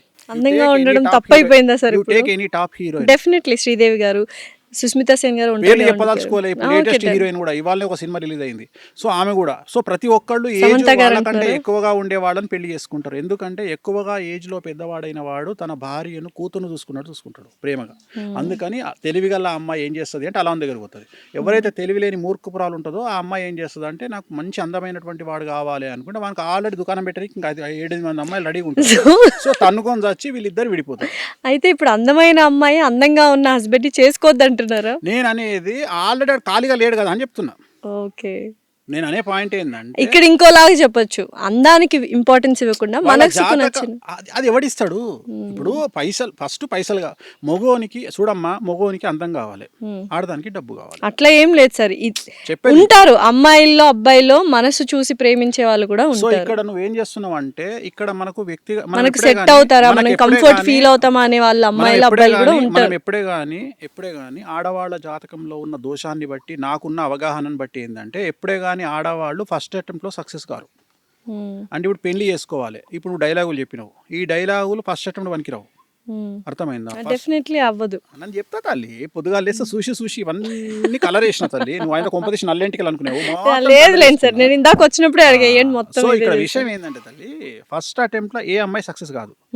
ఎందుకంటే అమ్మాయి గొప్పతనం ఏంటంటే, కలియుగంలో అమ్మాయి గొప్పతనం ఏంటంటే, ఇంద్రుడిచ్చిన శాపం వల్ల గంజాయి మొక్కను పెట్టి 100 తులసి మొక్కలు పెట్టి ఒక గంజాయి మొక్కను పెడితే ఈ అమ్మాయి 100 తులసి మొక్కలను చేయితో చింపుకుంటూ వెళ్ళిపోయి గంజాయి మొక్కను అట్లా లేపుతుంది, పైకి లేపి నెత్తిన పెట్టుకొని వస్తుంది. అమ్మాయిలు రెడ్ ఫ్లాగ్స్ ని తీసుకుంటారు. దొంగనా కొడుకులను, నాట్ రెడ్ ఫ్లాగ్స్, దొంగనా కొడుకులను. సో నేను ఇప్పుడు నాకు తెలిసిన ఒక క్లయింట్ ఉంది, ఆ క్లయింట్ నా దగ్గరకు వచ్చింది. నా దగ్గరకు వచ్చి, గురువు గారు నేను వీని పెళ్లి చేసుకుంటా అన్నది. అంటే నేనేం చెప్పిన అంటే, అమ్మ తెలుగు రాష్ట్రాలలో లిస్టు తీస్తే, దొంగనా కొడుకుల లిస్టు తీస్తే ఆడు నెంబర్ 1 ఉంటాడు అని వేసుకోకు అని చెప్పిన, వాడిని చేసుకోకు అని చెప్పిన. ఇది జాతకం గురించి కాదు తల్లి, ఇది నేను జాతకాలు చూసి కాదు, జాతకాలు చూసి చెప్తాను. అంటే అమ్మాయి నా దగ్గరికి జాతకం చూడడానికి వస్తానని చెప్పి ఆ అమ్మాయికి దండం పెట్టి, తల్లి జాతకం పక్కకు పెట్టు, ఆడు దొంగనా కొడుకు వాడిని పెళ్లి చేసుకోకని చెప్పిన. వాడు అదేదో సినిమాల నాకు ఆ కూల్ డ్రింకే కావాలి అనే టైప్లో వాడినే చేసుకుంది. వాడు ఏం చేసిండు, వేణుస్వామి మాట కూడా తప్పయ్యేటట్టుగా ఈ అమ్మాయికి పరిచయమైన 15 రోజులకు ఒక 20 లక్షల కారు గిఫ్ట్ ఇచ్చిండు. ఇది వేణుస్వామిని కాదు, వెంకటేశ్వర స్వామి కూడా పక్కకు ఉన్నది. ఎందుకంటే ఆ కారు గిఫ్ట్ ఇవ్వగానే వీడికి 100 కోటీశ్వరుడు అనుకున్నది. అయిపోయింది, పెళ్లి చేసుకుంది. వాడేం చేసిండు, 6 నెలల తర్వాత ఈ అమ్మాయిని పెళ్లి చేసుకుండు. ఈ అమ్మాయి పేరు మీద 2 కోట్ల రూపాయలు అప్పు తీసుకున్నాడు. ఈ పిల్ల పేరు మీదనే అప్పు తీసుకున్నాడు. ఈ పిల్ల ఇల్లు ముంచిండు, ఈ పిల్ల పైసలు ముంచిండు. అమ్మాయి సెలబ్రిటీనే కదా, అన్ని బిస్కెట్ చేసిండు. బిస్కెట్ చేసినాక ఈ అమ్మాయి ఏమైపోయా, అయ్యో హలో లక్ష్మణ అని కూర్చుంది. అమ్మాయి సెలబ్రిటీనే కదా తెలియదు నాకు. అయిపోయినాక ఇంకా డివోర్స్ కూడా కాలే, ఆడు ఇంకో సెలబ్రిటీతో దుకాణం పెట్టిండు. నేను అనే పాయింట్ ఏంటంటే, ఇక్కడ మంచి చెడు అనేది యు కాంట్ డిసైడ్. నువ్వు ఒక వ్యక్తి మంచోడా చెడ్డోడా అనేది నువ్వు డిసైడ్ చెయ్యలేవు. సో నేను అనేది జాతకాల పరంగా వీ కెన్ డిసైడ్. జాతకాలు చూసి వీళ్ళిద్దరు కలిసినాయా కలవలేదా, వీళ్ళు విడిపోతారా, జాతకాలు చూసిన తర్వాత కూడా గొడవపడి విడిపోతున్నారు. నువ్వు అనుకుంటున్నావు జాతకాలు చూసిరు అని యూ కాంట్ డిసైడ్. గణాలు చూసి గణాలు అనేది తప్పు. ఎందుకంటే 8 ఈక్వేషన్స్ లా ఒక్క ఈక్వేషన్ గణాలు, ఇంకా 7 ఈక్వేషన్స్ ఉన్నాయి. సో నువ్వు గణాలు అనే మాట తప్పు, అసలు జాతకాలే కాదు అది. గణాలు అనేది జాతకమే కాదు, జాతకాలు చూసి అనకు దానికి. ఇక కొంతమంది మేధావులు పేర్లు మార్చి పెళ్లి చేస్తారు, నీకు తెలుసు అనుకుంటా. అమ్మాయి పేరు మార్చేస్తారు అమ్మాయి. మరి ఇప్పుడు నేను రేవంత్ రెడ్డి అని పెట్టి కూడా సీఎం అవుతానా? సో నేను అనేది ఇది. ఇట్లా పంతులకు చేతగాక, జ్యోతిష్యులకు చేతగాక, అంటే టైం స్పెండ్ చేయలేక జనాలు ఏమంటారు, జాతకాలు చూసుకొని పెళ్లి చేసుకున్నాక డివోర్స్ ఎందుకైనాయా అంటే, అరే నువ్వు జాతకం కరెక్ట్గా చూసుకోరయ్యా. గణాలు ఒకటే కాదు, యోని ఉంటుంది, వర్ణ దోషం ఉంటుంది, యోని దోషం ఉంటుంది, ఏకనాడి దోషం ఉంటుంది, షష్టాష్టక దోషాలు ఉంటాయి, చాలా ఉన్నాయి. సో 8 రకాల దోషాలు ఉంటాయి. సో అందరికి వేణుస్వామి గారు అవైలబుల్ గా ఉండరు కదా, మరి మీరు అన్నట్టు పూజారులు గణాలు చూసి ఏవో మంత్రంగా చేసేస్తుంటారు. అడగాలి కదా. ఇప్పుడు నా దగ్గరికి, ఇప్పుడు ఉదాహరణ, నా దగ్గరికి ఒక అమ్మాయి వచ్చింది. అమ్మాయి వచ్చి అబ్బాయి జాతకాన్ని చూపించి, స్వామి మా ఊర్లో నేను పంతులకు చూపించుకున్నా, ఈ జాతకం చాలా బాగుంది అన్నాడు మా పంతులు అనగా, నేనేమంటున్నా అంటే, ఇవాళ రేపు మీకు చాట్ జీపీటీ వచ్చింది, మీరు అడగండి చాట్ జీపీటీని. 7వ స్థానములో, లగ్నాత్ 7వ స్థానములో ఏ గ్రహం ఉంటే పెళ్లికి వనికిరాడు, పిల్లగాడైనా సరే పిల్ల అయినా సరే మీరే అడగండి రా. చాట్ జీపీటీలో జాతకాలు చెప్పించేసుకోవచ్చు, మనకి చెప్పుకోవచ్చు, బేసిక్ థింగ్స్. నేనేమంటా, ఇదే ప్రశ్న పంతులుగా అన్నాడు, వాడు ఆన్సర్ చెప్పాలి నీకు కరెక్ట్ గా. చాట్ జీపీటీ చెప్పిన ఆన్సర్ చెప్పాలి, అప్పుడు నమ్ము. మంచి పాయింట్ చెప్పారు. నేను ఏమంటున్నా అంటే, వేణుస్వామి కూడా లప్పుడుగాడు బై నమ్మకు. వేణుస్వామి గురించి టీవీ ఛానల్ వచ్చినాయే నమ్ము, లంగా దొంగ లఫంగా, రైట్ ఒప్పుకుంటా, నమ్మకు. ఫస్ట్ చాట్ జీపీటీ ఓపెన్ చేసి 7వ స్థానంలో కేతు ఉన్నాడు, మరి ఏంది పరిస్థితి? ఇప్పుడు వైదవ్యం అంటాం. ఒక అమ్మాయికి పెళ్లి చేసుకున్నాక భర్త చనిపోతాడు, అట్లనే ఒక అబ్బాయికి పెళ్లి అయినాక భార్య చనిపోతుంది. అది చాట్ జీపీటీ చెప్తుంది నీకు. ఓ నువ్వు అడిగితే చెప్తుంది. నువ్వు 7వ స్థానంలో ఉంటే పంతులు గాడి చెప్పలే నీకు. నువ్వు చక్కగా తీసుకుపోయాను ముందర పెట్టి ఆ 7వ స్థానంలోకి కేతు ఉన్నాడు ఎట్లా చేసుకోవాలి పంతులు అని అడగంగానే చెమటలు వస్తాయి పంతులకు. ఎందుకంటే సబ్జెక్ట్ పంతులు తెలియదు కాబట్టి తెలియదు. నాకు తెలియదు తల్లి అంటాడు. ప్రతి ఒక్కలా వేణుస్వామి గారిని అప్రోచ్ కాలేరు కాబట్టి చాట్ జీపీటీ నేను అందుకనే బేసిక్ గా అంటున్నా, నేను వాడమంటున్నాను. క్లియర్గా చెప్తున్నాను. నేను చాట్ జీపీటీని అడగండి. నేను అనేది ఏంటంటే చాట్ జీపీటీ మనుషుల కంటే చాట్ జీపీటీ గొప్పది కాదు. త్వరలో చాట్ జీపీటీ అంతమవుతుంది, ఏఐ కూడా అంతమవుతుంది. ఏఐ అనేది మనుషులకు పోటీ రాదు జాతకరీత్యా. ఏంటి సార్ ఫ్యూచర్ అంతా ఏ అంటున్నారు? Waste waste waste. ఏ ఆర్టిఫిషియల్ ఇంటెలిజెన్స్ ఫ్యూచర్ అంతా అంటున్నారు. వేణుస్వామి చెప్పిండు, అండర్లైన్ రాసుకోండి. ఏమని? ఏఐ పోతుంది. ఎప్పుడు ఎన్ని ఇయర్స్ కి పోతుంది? 2032 వరకు ఏఐ మీద జనాలకు ఇంట్రెస్ట్ పోతుంది. తర్వాత మళ్ళీ ఏమైంది? మనుగడ ఏమైంది? ఏఐ ఉండదు. ఏఐ నంబర్ కంప్యూటర్ సిస్టమ్ ఇవే నడుస్తాయి కానీ ఏఐ అనేది పెద్ద పీక్ పడగొట్టేది ఏం కాదు. అంటే మనిషి నాలెడ్జ్ ముందర ఏఐ నథింగ్. అంతే అంటారు. ఎందుకమ్మా 2+2 4 అని చెప్పడానికి ఏఐ ఎందుకు? మనిషి లేడా? నేను అది గొప్ప విషయం కాదు. మనకు మానవ మేధస్సు కంటే గొప్పది చెప్పాలి. ఆల్రెడీ నువ్వు ఏదైతే డేటా లోపలికి ఎక్కించినావో అది ఏఐ చెప్తుంది. కానీ రోజు రోజుకు మనము ప్రతి సిచ్యుయేషన్ డిఫరెంట్ గా ఉంటుంది. రోజు డిఫరెంట్గా ఉంటుంది తల్లి, ప్రతిరోజు డిఫరెంట్గా ఉంటుంది. సో నువ్వు అంచనా వేయలేవు. జనాలు చేసే మోసాన్ని యూ కాంట్ ప్రిడిక్ట్. నువ్వు అంచనా వేయలేవు మోసాలని కానీ అభివృద్ధిని కానీ రాకెట్లను కానీ. You can't predict anything in society. Sir ఇప్పుడు మరైతే బీటెక్ స్టూడెంట్స్ అందరూ ఆర్టిఫిషియల్ ఇంటెలిజెన్స్ అనే కోర్సులో జాయిన్ అయిపోయారు, చాలా చేస్తున్నారు. అప్పుడు మరి పరిస్థితి ఏంటి? చేతగానోడు బ్రతుకు తెరువు చేతగానోడు కాంపిటీషన్కు భయపడేటోడు ఏఐకి భయపడతాడు. ఇట్లాంటి ఏఐలు వస్తేనే కదా వేణుస్వామి వాల్యూ తెలిసేది. ఇట్లాంటి ఏఐలు వస్తేనే కదా నీలాంటి అమ్మాయిల వాల్యూ తెలిసేది. ఏఐని ప్రశ్నలు అడుగుమను, ఏఐ బెండకాయ కూర ఏమను చేస్తుందా? చేయదు కదా. ఏం చెప్తుంది? 2+2 4 అని చెప్తుంది. నువ్వేంద్రా బాయ్ ఏ చెప్పని నేను చెప్పుకోనా? నేను అనేది ఇప్పుడు నువ్వు చాట్ జీపీటీని నువ్వు ఏఐని అడుగు, డేట్ ఆఫ్ బర్త్ పెట్టి అది చెప్పిన దానికంటే 100% మంచి ఇంకెక్కువ చెప్తా. జాతకం బెట్టు కడదాం కెమెరా ముందు. 100% అయిపోయింది. మరి ఇంకా ఏం బీకింది అంటే ఎవడైతే టాలెంటెడ్ పర్సన్ ఒకడు ఉంటాడు, మన గ్రూప్లో కూడా ఒకడు ఉంటాడు. ట్రైన్ పోతుంటే ట్రైన్ దిగి ట్రైన్ నూకుతున్నా అని దాన్ని పట్టుకొని ఇట్లా పోతుంటాడు. సో అట్టే కష్టం చేయకుండా కష్టం చేసిన అని బిల్డప్ ఇచ్చేటోనికి ఏఐలు భయపెడతాయి. నీలాంటోనికి నాలాంటోనికి ఏఐలు భయపెట్టాయి. మనం ఏఐ అమ్మ మొగుడు. సో ఏఐ ఇంకోటి ఏఐకి భయపడడం కూడా తప్పే. ఎందుకంటే ఏఐ కూడా మనం క్రియేట్ చేసిందే కదా. అంతే. సో మనం క్రియేట్ చేసిన దానికి మనం భయపడేది. జాబ్లు వెళ్ళిపోతాయి. ఈ రీజన్ ఏంటంటే జాబులు వెళ్ళిపోవడానికి ఆర్థిక మాంద్యం రీజను. మనం ఏదైనా చక్కగా మాట్లాడుకోము. మన దగ్గర ఉన్న గొప్ప విషయం ఏంటంటే మనం నిజాయితీ మనం తప్పులను ఒప్పుకోము. ప్రస్తుతం ప్రపంచాన్ని ఆర్థిక మాంద్యం కుదేలు ఒక ఆట ఆడుకుంటుంది. భారతదేశంతో పాటు అమెరికా కూడా అతి కష్టమైనటువంటి పరిస్థితుల్లో ఉన్నది. ఆ విషయాలు మనం మాట్లాడకుండా అప్పులలో ఉన్నటువంటి కంపెనీలు, దివాలా తీసిన కంపెనీలు అన్ని పనులను తీసేస్తుంటే దానికి వాడు ఏ అనేటువంటి ఒక రూల్ చెప్పి మనల్ని తీసేస్తున్నాడు. Okay, definite. సార్ ఇప్పుడు ప్రపంచంలో అతిపెద్ద సమస్య ఏంటంటే డబ్బు సంపాదించడము. డబ్బు లేని వాళ్ళు అంటే ఏదైనా ప్రాబ్లం ఉంది అంటే అది డబ్బుతో ముడిపడి ఉంటుంది. సో వేణుస్వామి గారు డబ్బు ఎలా సంపాదిస్తారు, డబ్బు సంపాదించడం ఎలా అని అడిగితే ఏమంటారు? డబ్బు సంపాదించడం ఎలా అంటే ప్రపంచంలో 3 విషయాలు చాలా సింపుల్ విషయాలు. 1 డబ్బు సంపాదించడం, 2 అమ్మాయిని పడేయడం, 3 సెలబ్రిటీ స్టేటస్ అవ్వడం. ఈ 3 చాలా ఈజీనా? ఈజీ. ఈ 3 కోసం మొత్తం చెప్పని ప్రపంచంలో ఈ 3 ఈజీ. ప్రపంచంలో 3 కష్టం. 1 డబ్బు నిలుపుకోవడం, 2 పడేసిన అమ్మాయిని కాపాడుకోవడం, 3 సెలబ్రిటీ స్టేటస్ నిలబెట్టుకోవడం. డెఫినెట్లీ. ఓకే. సో ఇక్కడ సెలబ్రిటీ స్టేటస్ నిలబెట్టుకోవడము, ఇప్పుడు ఉదాహరణ అమ్మాయి పడే వరకు ఉన్న కసి పడ్డ తర్వాత ఉండదు. ఎఫర్ట్స్ ఉండవు తర్వాత. ఎస్. ఎందుకు అంటే ఆమె పొద్దున్న లేస్తే మన ఇంట్లోనే మన ముంగటనే బాత్రూమ్ కాడ బ్రష్ చేసుకుంటుంది, రాత్రి ముఖం కడుక్కోకుండా. సో అంతకుముందు మనం గల్వనికి వచ్చినప్పుడు చాలా అందంగా తయారై వస్తుంది మేకప్ వేసుకొని. సో తర్వాత మనకు అందంగా అనిపించదు. లుక్సేనా సార్ చెప్తా నేను. సో తర్వాత అంతకుముందు ఆ అమ్మాయిని ప్రేమించేటప్పుడు ఈ అమ్మాయి పడితే చాలు అనుకుంటాడు మొగోడు. తర్వాత పెళ్లి కాగానే ఏమవుతుంది, నెలకు రెంట్ కట్టాలి, కార్ ఇన్స్టాల్మెంట్ కట్టాలి. సో వీడు ఈ పనులు ఉంటాడు. అమ్మాయికి ఏమనిపిస్తుంది అంటే ఇంతకుముందు వీడు టైం అంతా నాకు ఇచ్చేటోడు, ఇప్పుడు నాకు ఇస్తలేడు. సో వాన్ సావేంది, పైసలు సంపాదించి బాధ్యతల వల్ల వాడు నానా రకాల సంకలు నాకాల్సి వస్తుంది.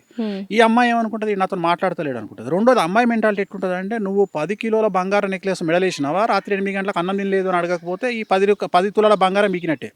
అంతే కదా. నేను అదే చెప్తున్నా, దీన్ని బ్యాలెన్స్ చేయగలిగిన వాడు మగవాడు అని చెప్తున్నా. నేను ఎక్కడ అమ్మాయిని తప్పు మొగోడు ఏమనుకుంటాడు అంటే నేను మంచి కారు పెట్టినా నా పెళ్ళానికి అని ఖుషి అవుతాడు. నేనేమంటారా, కారు పెడితే కాదురా, రాత్రి పొద్దున టిఫిన్ చేసినావని అడుగురా, హ్యాపీ ఫీల్ అవుతుంది. ఇంకోటి 5 తులాల బంగారు నక్లెస్ తెచ్చి గిఫ్ట్ పడేసిన అనుకో, అరే దానివల్ల సాటిస్ఫై కాదురా, గంట సేపే ఉంటుందిరా, మళ్ళీ రాత్రి నువ్వు ఏం తిన్నావు అని అడగకపోతే మళ్ళీ మొదటికి వస్తారా లొల్లి. సో అందుకని నువ్వు అన్ని బ్యాలెన్స్ చేయి. ఇక్కడ అమ్మాయికి కావాల్సిన, భార్యకి కావాల్సినటువంటి ఫుడ్ ఇయ్యి, కేరింగ్ ఇయ్యి, సో ఫ్రీడమ్ ఇయ్యి, అన్నీ ఇస్తేనే ఒక అమ్మాయి నీకు ప్రేమతో అణిగిమణిగి ఉంటుంది. నిజమైన మొగోడు తలుచుకుంటే పెళ్ళాన్ని ఎవ్వనంటే వాడిని పెళ్ళాంతో మర్డర్ చేయించవచ్చు. నిజమైన హస్బెండ్ కరెక్ట్గా భార్యను హ్యాండిల్ చేస్తే ఆ భార్యకు కత్తిచ్చి వాడిని చంపేయంటే చంపేస్తుంది. కానీ అది చేతగాని కొడుకులు, వీళ్ళకి ఏదో ఎక్స్క్యూజెస్ చెప్పుకోగలిగిన వాళ్ళు సరిగ్గా అమ్మాయిని చూసుకోరు. నేను అనేది ప్రయారిటీ ముఖ్యం రా. నీ జాతకం, నీ జీవితంలో నీ ఫస్ట్ ప్రయారిటీ నీ పెండ్లం, నీ సెకండ్ ప్రయారిటీ నీ పిల్లలు, బస్ అంతే. ఇంక వదిలేసి ఇంక తల్లి తండ్రి వీళ్ళ మీద బాధ్యత చూపి. నీ తల్లి తండ్రి ఉన్నారు, నీ తల్లిదండ్రికి బాధ్యత. నీ బాధ్యత ఏంది? వాళ్ళకి టైంకు మెడికల్ షాప్లో మెడిసిన్స్ ఇప్పియడము, వాళ్ళు తిన్నరా లేదా కనుక్కో, అది బాధ్యత. సో ఇది తెలియక చాలా మంది గొడవలు పడేసుకుంటూ భార్య భర్త విడిపోవడానికి ఇటు తల్లిదండ్రులు అటు తల్లిదండ్రులు కారణం. రెండవది ఏంటంటే, ఇప్పుడు ఉదాహరణ ఈ మధ్య కాలంలో అమ్మాయిలు స్ట్రెస్ ఎక్కువ తీసుకోవడం వల్ల, రెండవది మనం తాగేటువంటి పాలల్లో మొత్తము కెమికలైజ్డ్ పాలు, దానివల్ల అమ్మాయిలు త్వరగా పీసీఓడీలు వస్తున్నాయి. సో పీసీఓడి అనగానే పీసీఓడి ఒకటే కాదు, hormonal imbalance. So almost all 100 మంది అమ్మాయిలను తీసుకుంటే 90 మంది అమ్మాయిలకు మూతి మీద మీసాలు వస్తున్నాయి. సో ఎందుకు అంటే హార్మోనల్ ఇన్బ్యాలెన్స్. దీన్ని అర్థం చేసుకోగలిగిన శక్తి మగవాళ్ళ దగ్గర లేదు. ఇక్కడ విషయం ఏంటంటే, వాళ్ళను ఒక బాధితులుగా చూడాలి మనం, అమ్మాయిలను ఒక బాధితులుగా చూడాలి. బాధితులుగా చూసినప్పుడు అరే వీళ్ళు పీసీఓడి బారిన పడ్డరు, ఒక హార్మోనల్ ఇన్బ్యాలెన్స్లో పడ్డరు అంటే వాళ్ళు ఒక కన్సర్న్ కోరుకుంటున్నారు. అంటే వాళ్ళ బాడీలో వాళ్ళకి తెలియకుండా ఏవో ప్రకృతిపరమైన జరుగుతున్నాయి, కల్లోలం జరుగుతుంది. నేను అనేది, నువ్వు సునామీ అంటావు కదా, ఆ సునామీ సముద్రంలో పక్కకు పెట్టరా. నీ పెన్లాంలో సునామీ వచ్చింది, నీ బిడ్డల సునామీ వచ్చింది, నీ చెల్లెల సునామీ వచ్చింది, అది గమనించు. ఆ సునామీని ఎట్లా హ్యాండిల్ చేస్తావు అనేది హ్యాండిల్ చేయి. ఆ సునామీని హ్యాండిల్ చేస్తే ప్రశాంతంగా ఉంటుందిరా. సముద్రం ఎంత ప్రశాంతంగా ఉంటుందో ఆడదంత ప్రశాంతంగా ఉంటుంది. అప్పుడు జీవితం చాలా ప్రశాంతంగా ఉంటుంది. ఇది ఎవడు ఎంతసేపు వాడు ఆ అమ్మాయి డేట్లో ఉన్నప్పుడు కూడా నాకు టీ అంటాడు పెళ్ళాన్ని. అరే అమ్మాయి డేట్లో ఉన్నప్పుడు 4 రోజులు పాతకాలంలో మనం సెలవిచ్చినాం, ఇప్పుడు ఇస్తలేం రా. ఆమె పొద్దున్న లేస్తే ఆమె తయారయ్యి, ఉదాహరణ ఒక జీన్స్ ప్యాంట్ వేసుకునే అమ్మాయి తను డేట్లో ఉన్నప్పుడు ఆ డ్రెస్ వేసుకొని బయటికి పోయి జాబ్ చేయాలి అంటే ఎంత డిస్కంఫర్ట్గా ఫీల్ అవుతుంది. ఒక ఎయిర్ హోస్టెస్, ఒక మంచి పొజిషన్లో ఉండే ఒక అమ్మాయి, ఒక హీరోయిన్, డ్యాన్స్ చేయాల్సిన హీరోయిన్ డేట్లో ఉండి డ్యాన్స్ చేస్తుంది. లేదు ఒక యాంకరు 18 గంటలు నిలబడి 5 ఎపిసోడ్లు ఇవ్వాల్సిన యాంకరు డేట్లో ఉండి అడ్డగోలుగా నీళ్లు అన్నట్టు బ్లీడింగ్ అవుతుంటే ఆ అమ్మాయి ఆడ నిలబడి చేయాలి అంటే, అరే నీకు దెబ్బ తగిలి, నీకు ఒక చిన్న బొటనేలకు దెబ్బ తగిలి గిలగిల కొట్టుకొని 3 పల్టీలు కొడతావు, గాడిది కొడక ఆ అమ్మాయి బ్లీడింగ్తో ఆడ కష్టపడుతుంది. నువ్వు ఆమెను కంపేర్ చేసి ఆమె గురించి తెలుసుకోలేనటువంటి మూర్ఖముండా కొడుకువి. నువ్వు నీ తప్పు పెట్టుకొని నువ్వు అమ్మాయిలను తిడితే లాభమేమో. మూడ్ స్వింగ్స్ వచ్చినా కూడా దాన్ని కూడా అవహేళన చేస్తున్నారు. నేను అదే చెప్తున్నా, అది అర్థం చేసుకోవాలి. ఇప్పుడు తిట్టంగానే ఎందుకు తిట్టింది, సింపుల్ లాజిక్. ఓకే, పీరియడ్స్ లో ఉందా లేదా, ఇప్పుడు అంత దూరం ఎందుకు పోతున్నావు? నేను నా బిడ్డ దగ్గర నుండి పోతుంటే అది ఏదైనా మాట్లాడంగానే డైరెక్ట్ రివాల్వర్ పెడుతుంది. అంటే ఒక టపాక్ మన ఒక మాట అంటుంది, అనగా నాకు అర్థమైపోయింది ఏంది తల్లి అంట, అనగానే అర్థమైపోతుంది నాకు. నేను అనుకుంటా డేట్ ఎప్పుడు అంటానా చూసి ఎల్లుండి అంటది. ఎల్లుండి అంటే ఇది 2 రోజుల ముందే దుకాణం పెట్టింది అని ఇక మళ్ళీ దాని దిక్కు పోకుండా ప్రశాంతంగా ఉన్నది ఏమన్నా అర్థం చేసుకుంటాం. అంటే ఇది ఎవరు అర్థం చేసుకోవాలి? మగవాళ్ళు అర్థం చేసుకోవాలి. ఇది అర్థం చేసుకోకుండా దానికి ఇగో అని పేరు పెట్టి, జెలస్ అని పేరు పెట్టి, ఇట్లా చేతిలో రిమోట్ ఉంటుంది, డేట్లో ఉంది రిమోట్, చేతిలో టీవీ రిమోట్ ఉన్నప్పుడు ఆమెకు నచ్చిన టీవీ చూస్తుంది, చూడదు, ఇంకేమో చేస్తుంది. వీడేం చేస్తాడు, ఆమె చేతిలోకించి రిమోట్ గుంజుకొని, వీడు పెద్ద పీకుడు కానీ లెక్క, లోకల్ ఎమ్మెల్యే లెక్క వీడు న్యూస్ పెట్టుకొని ఉంటాడు. ఏం మిక్తావు న్యూస్ చూసి? వీడు ఏం మిక్తాడు న్యూస్ చూసి? అసలు ఏం పని ఉంది? ఫోన్లో ఏమైనా చక్కగా న్యూస్ వస్తుందో అది కూడా వస్తుంది. నాకు రిమోట్ ఇవ్వని గొడవ పెట్టుకుంటాడు. నేనేమంటున్నాను, అరే నీ అమ్మ 4 రోజులు ఆ రిమోట్ ఇడిచిపెట్టి ఏదైనా పోయి సావు రాదురా. ఆ రిమోట్ ఇచ్చిపెట్టి ఆ 4 రోజులు నీ సెల్ ఫోన్ ఆన్ చేసుకో, నీ పని నువ్వు చేసుకో. సో నేను చెప్పేది చేసుకోండి ఆ డేస్ లో కౌన్సిలింగ్ నేను నా జనాలకు, నాకు వ్యక్తిగతంగా కూర్చున్న వాళ్ళకు నేను ఇచ్చే కౌన్సిలింగ్. ఇప్పుడు కూడా చాలా మంది తెలుసుకుంటారు ఇది చూసి అంత. సో ఇది నేను అందుకని నేను ఏమంటా అంటే, ప్రయారిటీ నీకు పెన్లాం కోపం వద్దు, పెన్లాం డేట్లో ఉంటే తిట్లొద్దు, కానీ మంత్లీ పెన్లాం జీతం లెక్కించి మాత్రం నాకు 70,000 నేను ఇన్స్టాల్మెంట్ కట్టాలని. రోజు సేవలు, వంట వండాలి. మళ్ళీ నీకు ఇప్పుడు వీడేమో పీకుడుగాడు రోజు డ్యూటీకి వేస్తాడు, ఆమెనేమో పొద్దున్న లేచి పోరలను స్కూల్కి పంపించాలి, జాబులు చేయాలి. ఈ ప్రపంచంలో అతి కష్టమైన విషయం ఏంటంటే 100 మంది పెన్లాలను మెయింటైన్ చేయొచ్చు, కానీ ఒక బిడ్డను కొడుకును మెయింటైన్ చేసుడు అంత నరకం ఇంకోటి లేదు. ఎందుకంటే మనం వాళ్ళను పెంచే విధానం అంత సెన్సిటివ్ అయిపోయింది. అంటే మన చేతుల్లో లేకుండా అయిపోయింది. చిన్నప్పుడు నన్ను మా నాన్న కొడితే మా దగ్గర తెలంగాణలో చింత బరిగెలు అంటాం. అవును, చింత ఇరిగిపోయేవి బరిగెలతో అవి. కొడితే 10-15 ఇరిగిపోయినాయి. ఇరిగిపోయాయి. నా రికార్డ్ అది. రెండోది కోదండం అంటారు. కోదండం అంటే ఏంటి తెలుసా? కాళ్ళు పైకి కట్టి తలకాయ కిందికి వదిలేస్తారు. అలా చేసేవాళ్ళ 5 సార్లు వేసిర్రు. సార్ పేరు కూడా చెప్తున్నా, రవీందర్ రెడ్డి సార్. నా సార్ పేరు రవీందర్ రెడ్డి, మీ టీచర్. నా టీచర్. ఆయన నన్ను 3-4 సార్లు కోదండం వేసిండు. సో నేను అంత అనుభవించిన. ఇప్పుడు మన పిల్లవాడు వాడు మనము ఈ జనరేషన్ పిల్లలు నో అంటే యాక్సెప్ట్ చేస్తలేరు. వాళ్ళు నో అనే పదాన్ని వినడానికి ఇష్టపడరు. పేషెన్స్ కూడా లేదు. పేషెన్స్ కాదు, నో అంటే No ఆటోమేటిక్గా నో దగ్గర నన్ను వస్తాయి తల్లి. అవును, ఎప్పుడైతే నీకు నో అనే పదం ఇంట్రెస్ట్ లేదో అక్కడ నుండి అన్ని స్టార్ట్ అవుతాయి. వాడు నేను సైకిల్ కొంటా, నువ్వు నో అనలేవు.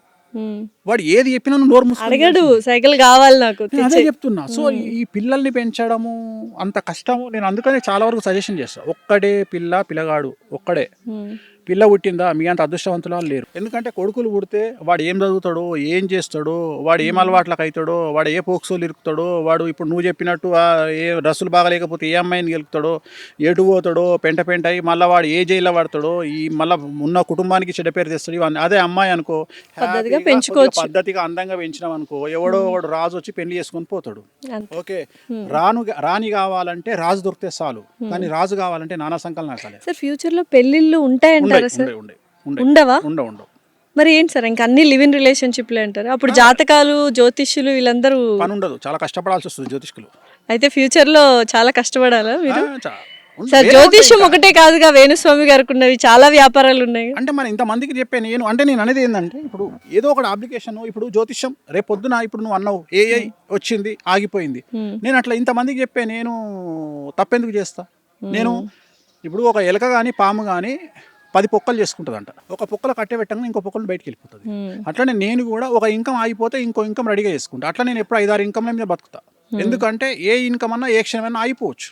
నేను అట్లాంటి మెంటాలిటీ. అంటే ఉదాహరణ, నేను ఎంత ప్రిపేర్ అయి ఉంటా అంటే, మొత్తం భారతదేశంలో ఈ రాబోయే 2-3 సంవత్సరాలలో ఇంటర్నెట్ ఆగిపోతుంది అని చెప్పిన ఏకైక వ్యక్తి వేణుస్వామి.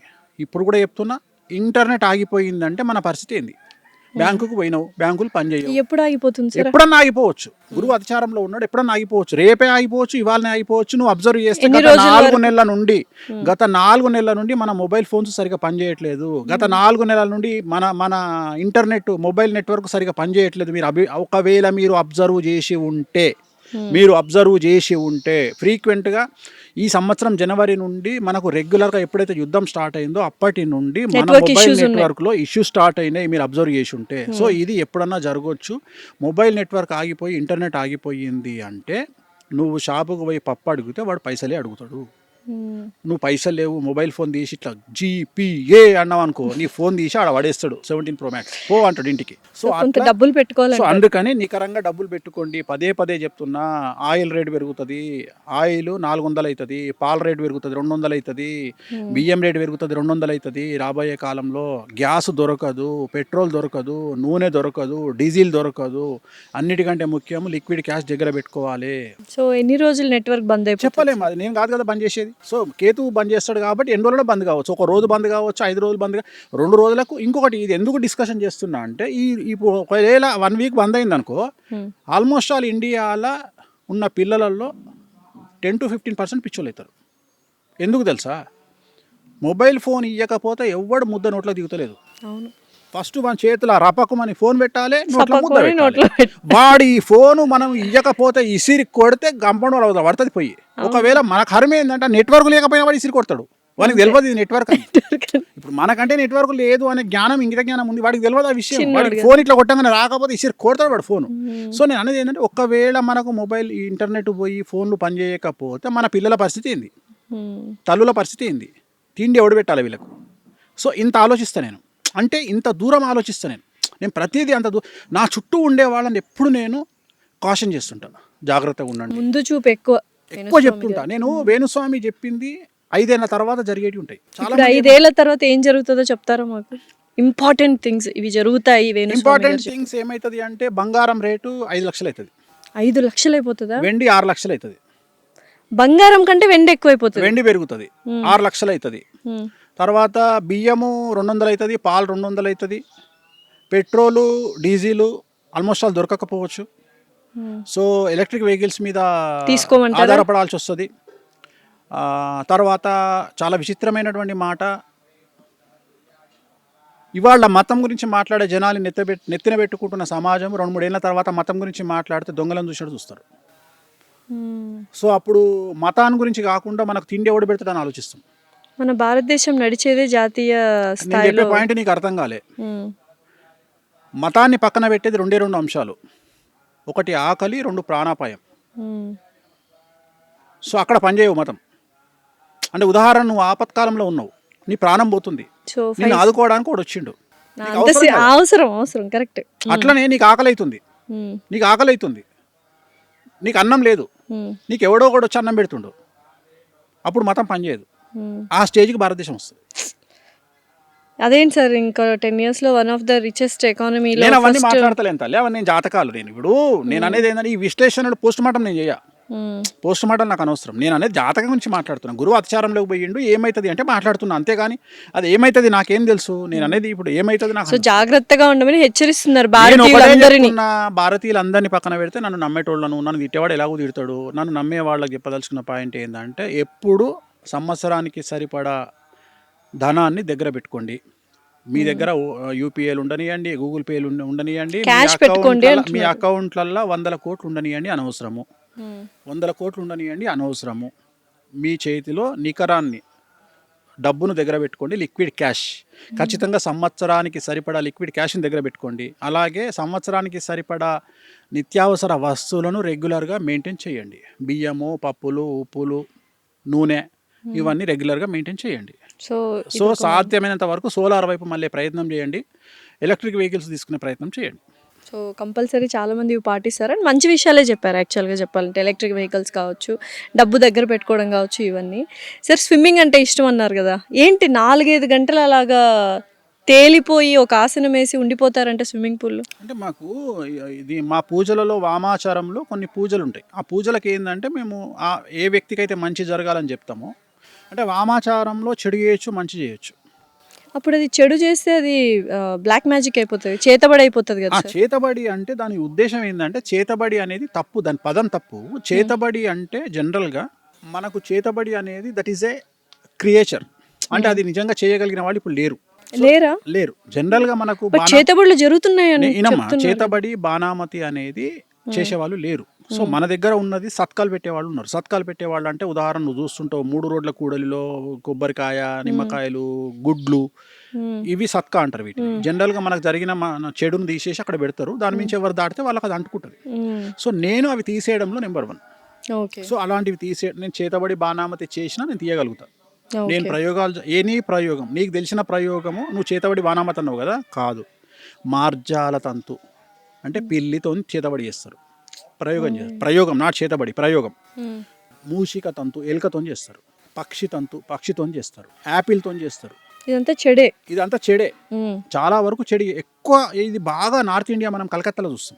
మందు పెట్టడం అంటుంటారు, మందు పెడతారు. జనరల్గా మందు పెట్టడం, నథింగ్ బట్ అది కొన్ని ప్రత్యేకమైన వస్తువులతో చేసి ఒక వ్యక్తిని మనం వశీకరణ చేసుకోవాలంటే కొన్ని సాంప్రదాయాల్లో చేస్తారు. అది ఉందా సార్, ఇప్పటికి రన్ అవుతుందా? మందు వికటిస్తున్నాం అది మనం దాన్ని మీరు చేస్తారా? మందు తీపిస్తా. అది నిజమేనా సార్? మందు పెడతారా సార్? పాలల్లో పెడతారు, బంగులో పెడతారు, మటన్లో పెడతారు, మటన్ లివర్లో పెడతారు. ఎందుకంటే లివర్ లాగా కనిపిస్తుంది. సో మటన్ లివర్లో పెడతారు జనరల్గా. సో అందుకనే మనం ఏమంటామంటే చికెన్ తినండి కానీ బయట మటన్ తినకండి అని చెప్తాం చాలా మందికి. సో ఈ మధ్య కాలంలో ఇంట్లో వాళ్ళే చేస్తున్నారు అని వింటున్నాం. అది ఎట్లా ఇంట్లో వాళ్ళే చేస్తారు అనేది, మరి ఇంకా అదేలా తప్పించుకుని బయట తినడమే బెటర్ కదా. దానికి విరుగుడు తెలిసిపోతుంది, మనిషి బక్కగా అవుతాడు. వాళ్ళ గురించి మాట్లాడుతుంటే మనల్ని అపోజ్ చేస్తాడు. ఇప్పుడు ఆ వ్యక్తి గురించి మనం ఆ వ్యక్తి గురించి తిట్టంగానే కొట్టడానికి వస్తాడు మీదికి. అంటే వాళ్ళని ఏమన్నా అంటే వాడు తట్టుకోలేడు, అంటే వశపరుచుకోవచ్చు ఎదుటి మనిషిని అంటారు. సో ఇలాంటివి వాడినప్పుడు కక్కించడము, మోషన్లో బయట చేయడం సహజం అవన్నీ. సో అది చేస్తాము. సో ప్రయోగాన్ని నివారణ చేయగలిగినవన్నీ నేను, ఎందుకంటే నా మా నాన్న నాకు నేర్పించింది ప్రయోగ నివారణ. నేను ఎక్కువ ప్రయోగ బాధ నివారణ చేస్తుంటాను. ఎంత పెద్ద ప్రయోగ నివారణ అంటే ఎవరైనా ప్రయోగాలు, చెడు ప్రయోగాలు, ఇప్పుడు చేసినవి మ్యాజిక్ ని తీసేయడం, బ్లాక్ మ్యాజిక్ ని తీసేయడం నా ఫస్ట్ ప్రయారిటీ. సో దీంట్లో మా ప్రాణాలకు కూడా ముప్పు ఉంటుంది, మాకు కూడా సమస్యలు వస్తాయి. అయినా ఐ డోంట్ కేర్. నన్ను నమ్ముకున్న వాడికి ఏదైనా చేయాలనేటువంటి ఉద్దేశం. ఇది సెలబ్రిటీ సక్సెస్ అవ్వాలి అనుకున్న వాళ్ళకి ఇటువంటి ప్రయోగాల నుంచి విముక్తి కల్పిస్తూ ఉంటారు. చాలా చాలా యాక్చువల్గా సార్ మీ దగ్గర ఏంటి ఆ క్వశ్చన్ మీరు ఆన్సర్ చేయలేదు నాకు. సెలబ్రిటీలు అయ్యాక మీ దగ్గరకు వస్తున్నారా, మీ దగ్గరకు వచ్చాక వాళ్ళు సెలబ్రిటీలు అవుతున్నారు? సెలబ్రిటీలు అయినాక నా దగ్గరికి ఎందుకు వస్తారు? మనకు అవసరం కూడా లేదు. నా ఫోన్కి ఇసుక కానీ నేను నాతో వానికి పని ఏముంటుంది? చాలా మంది చెప్పుకోరు కూడా, ఇష్టపడరు. అవును చాలా మంది, కానీ కొన్ని చూసాం సార్ ఈ మధ్య పెద్ద పెద్ద వాళ్ళు చాలా బాగా సెటిల్ అయ్యారు. అంటే కాదు తల్లి, ఇట్లా నీకు తెలిసిన ఇప్పుడు సోషల్ మీడియాలో మెయిన్ స్ట్రీమ్ మీడియాలో నీకు తెలిసిన 3 ఉంటారు, అవును అట్లా 3000 మంది ఉంటారు బయట. నేను కూడా వస్తే నన్ను సెలబ్రిటీని చేస్తారు, నమ్మకం ఉండాలి అంతే అంటారు కదా.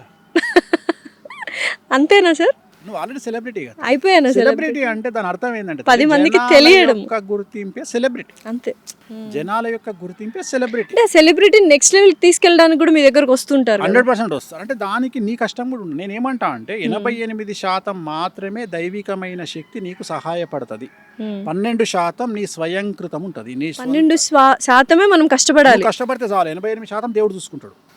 అందుకనే దానికి ఒక సామెత ఉంది, గాలిలో దీపం పెట్టి దేవుడా అనొద్దంట, దేవుడా దీపం కాపాడు అనొద్దంట, ఈ 2 చేతులను అక్కడ పెట్టు అన్నాడు. నీ ప్రయత్నం 88% అయిన గాలి కంట్రోల్ చేస్తాడు.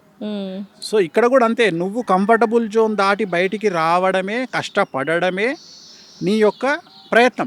మిగిలిందంతా దేవుడు చూసుకుంటాడు. నువ్వు కష్టపడకుండా నేను కంఫర్టబుల్ జోన్లు ఉంటా, నేను కొట్లాడా, నేను ఎవరితో పోను, నేను ఇంటి పక్కోడు తిడితే నేను ఇంటి పక్కోడు తిడితే ఏడుస్తా, ఇంటి ముంగటోడు తిడితే ఏడుస్తా, నా గురించి ఎవడో ఫేస్బుక్ లా కామెంట్ పెట్టంగానే ఏడుస్తా అంటే నువ్వు బయటికి రావు.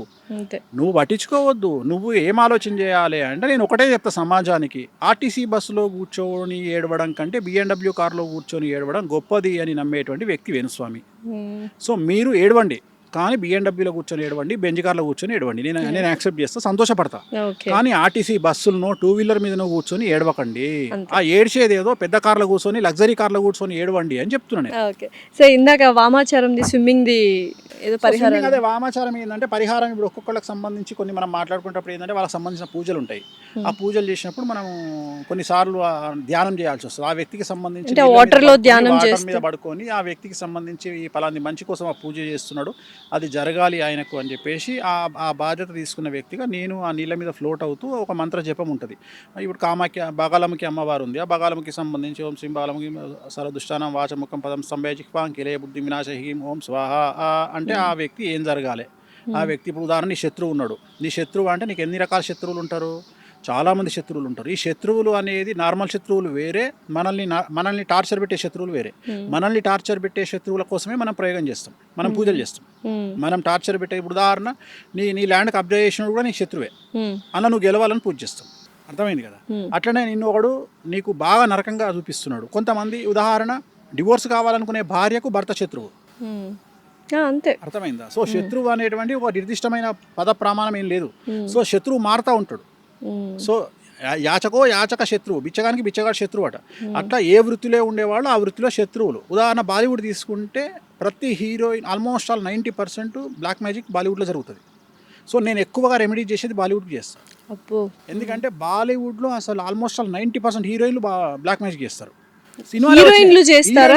హీరోయిన్లకి చేస్తారు. హీరోయిన్లు అపోజిట్ హీరోయిన్లకి చేస్తారు. ఒక హీరోయిన్ ఏం చేస్తుంది అంటే ఆ హీరోయిన్ ఎదగకుండా బ్లాక్ మ్యాజిక్ చేస్తుంది. సిరీస్లే వచ్చినాయి కదా, రాజ్ 1, 2, 3 అవును, మొత్తం వాటి మీద లాస్ట్ నీళ్ళతో ప్రయోగం చేస్తారు, ఒక నీటితో ప్రయోగం చేస్తారు. సో నేను అనేది అదే చెప్తున్నా. సో బాలీవుడ్లో మొత్తం బ్లాక్ మ్యాజిక్ ఎక్కువ ఉంటుంది, విపరీతమైన బ్లాక్ మ్యాజిక్ ఉంటుంది బాలీవుడ్లో, అసలు భయంకరంగా ఉంటుంది. సో అక్కడ బ్లాక్ మ్యాజిక్ చేయించుకున్న వాళ్ళందరూ నా దగ్గరకు వస్తారు తీయించుకోవడానికి. చాలా వరకు ఏమనుకుంటారంటే వేణుస్వామి తెలుగు స్టేట్స్, నేను ఎక్కువ తెలుగు స్టేట్స్ కంటే సెలబ్రిటీలు నా దగ్గరకు వచ్చేది కర్ణాటక, తమిళనాడు, ఉత్తరప్రదేశ్ అండ్ బాంబే. సో ఇతర రాష్ట్రాల నుండి ఎక్కువగా నా దగ్గరకు వచ్చేవాళ్ళు నా దగ్గర చాలా ఎక్కువ వస్తారు. తెలుగు వాళ్ళు సెలబ్రిటీలు చాలా తక్కువ.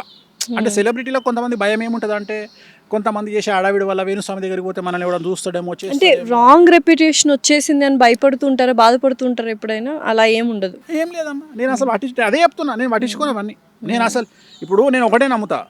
నేను ఎట్లా నమ్ముతా అంటే, ఇప్పుడు నేను ఉదాహరణ, నేను మా అమ్మను ఒక హాస్పిటల్కి తీసుకుపోతున్నా లోపలికి. మా అమ్మ కండిషన్ సీరియస్గా ఉంది, హాస్పిటల్ తీసుకుపోతున్నా.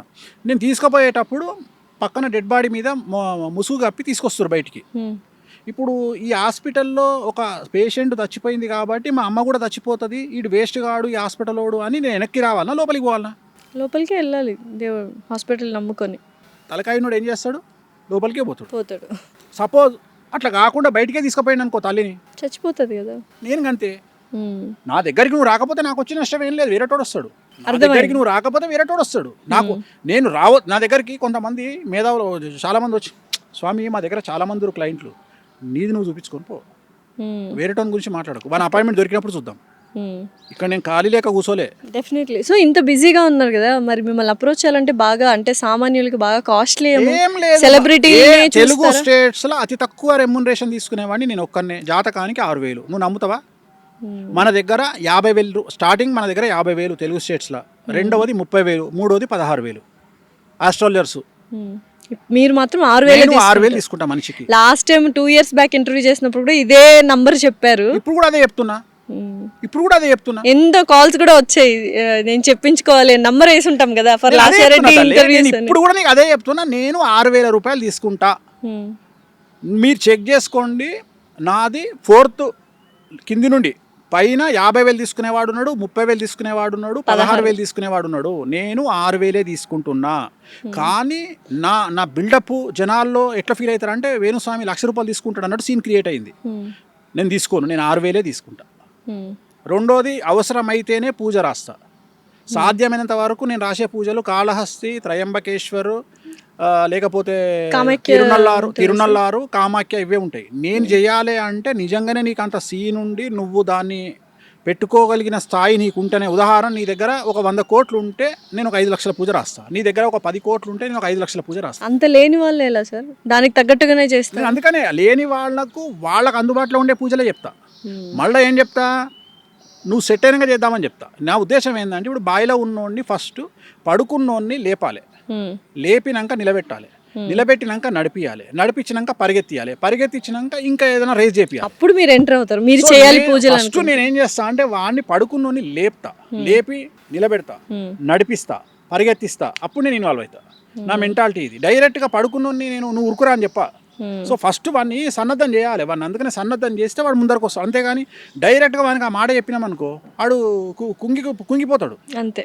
సో అందుకని నేను చెప్పే నువ్వు అర్థం. ఇంకోటి ఏంటంటే, ఎందుకు ఇంత నెగిటివ్గా మాట్లాడతా అంటే, నేను ఎక్కువ నెగిటివ్ గురించి మాట్లాడతా. ఎందుకు మాట్లాడతా అంటే, నెగిటివ్ కటీబటీగా ఒకరి జీవితం గురించి చెప్పేస్తారు కాబట్టి, నెగిటివ్ కూడా చెప్పేస్తారు కాబట్టి చాలా రెప్యుటేషన్, ఫేమ్ అనేది దెబ్బతినింది అని నేను అనుకుంటున్నాను. అంటే అట్లేముండదు తల్లి, అట్లేముండదు. యాక్సెప్టెన్సీ ముఖ్యం. ఇప్పుడు డాక్టర్ దగ్గరికి పోయినాం, క్యాన్సర్ సిమ్టమ్స్తో పోయినాం. క్యాన్సర్ రావద్దు అని కోరుకోవాలి తప్ప డాక్టర్ క్యాన్సర్ లేదు అని చెప్పాలని కోరుకోవద్దు. క్యాన్సర్ ఉంది అంటే తిట్టుకుంటాం మనం, అదే జరుగుతుంది.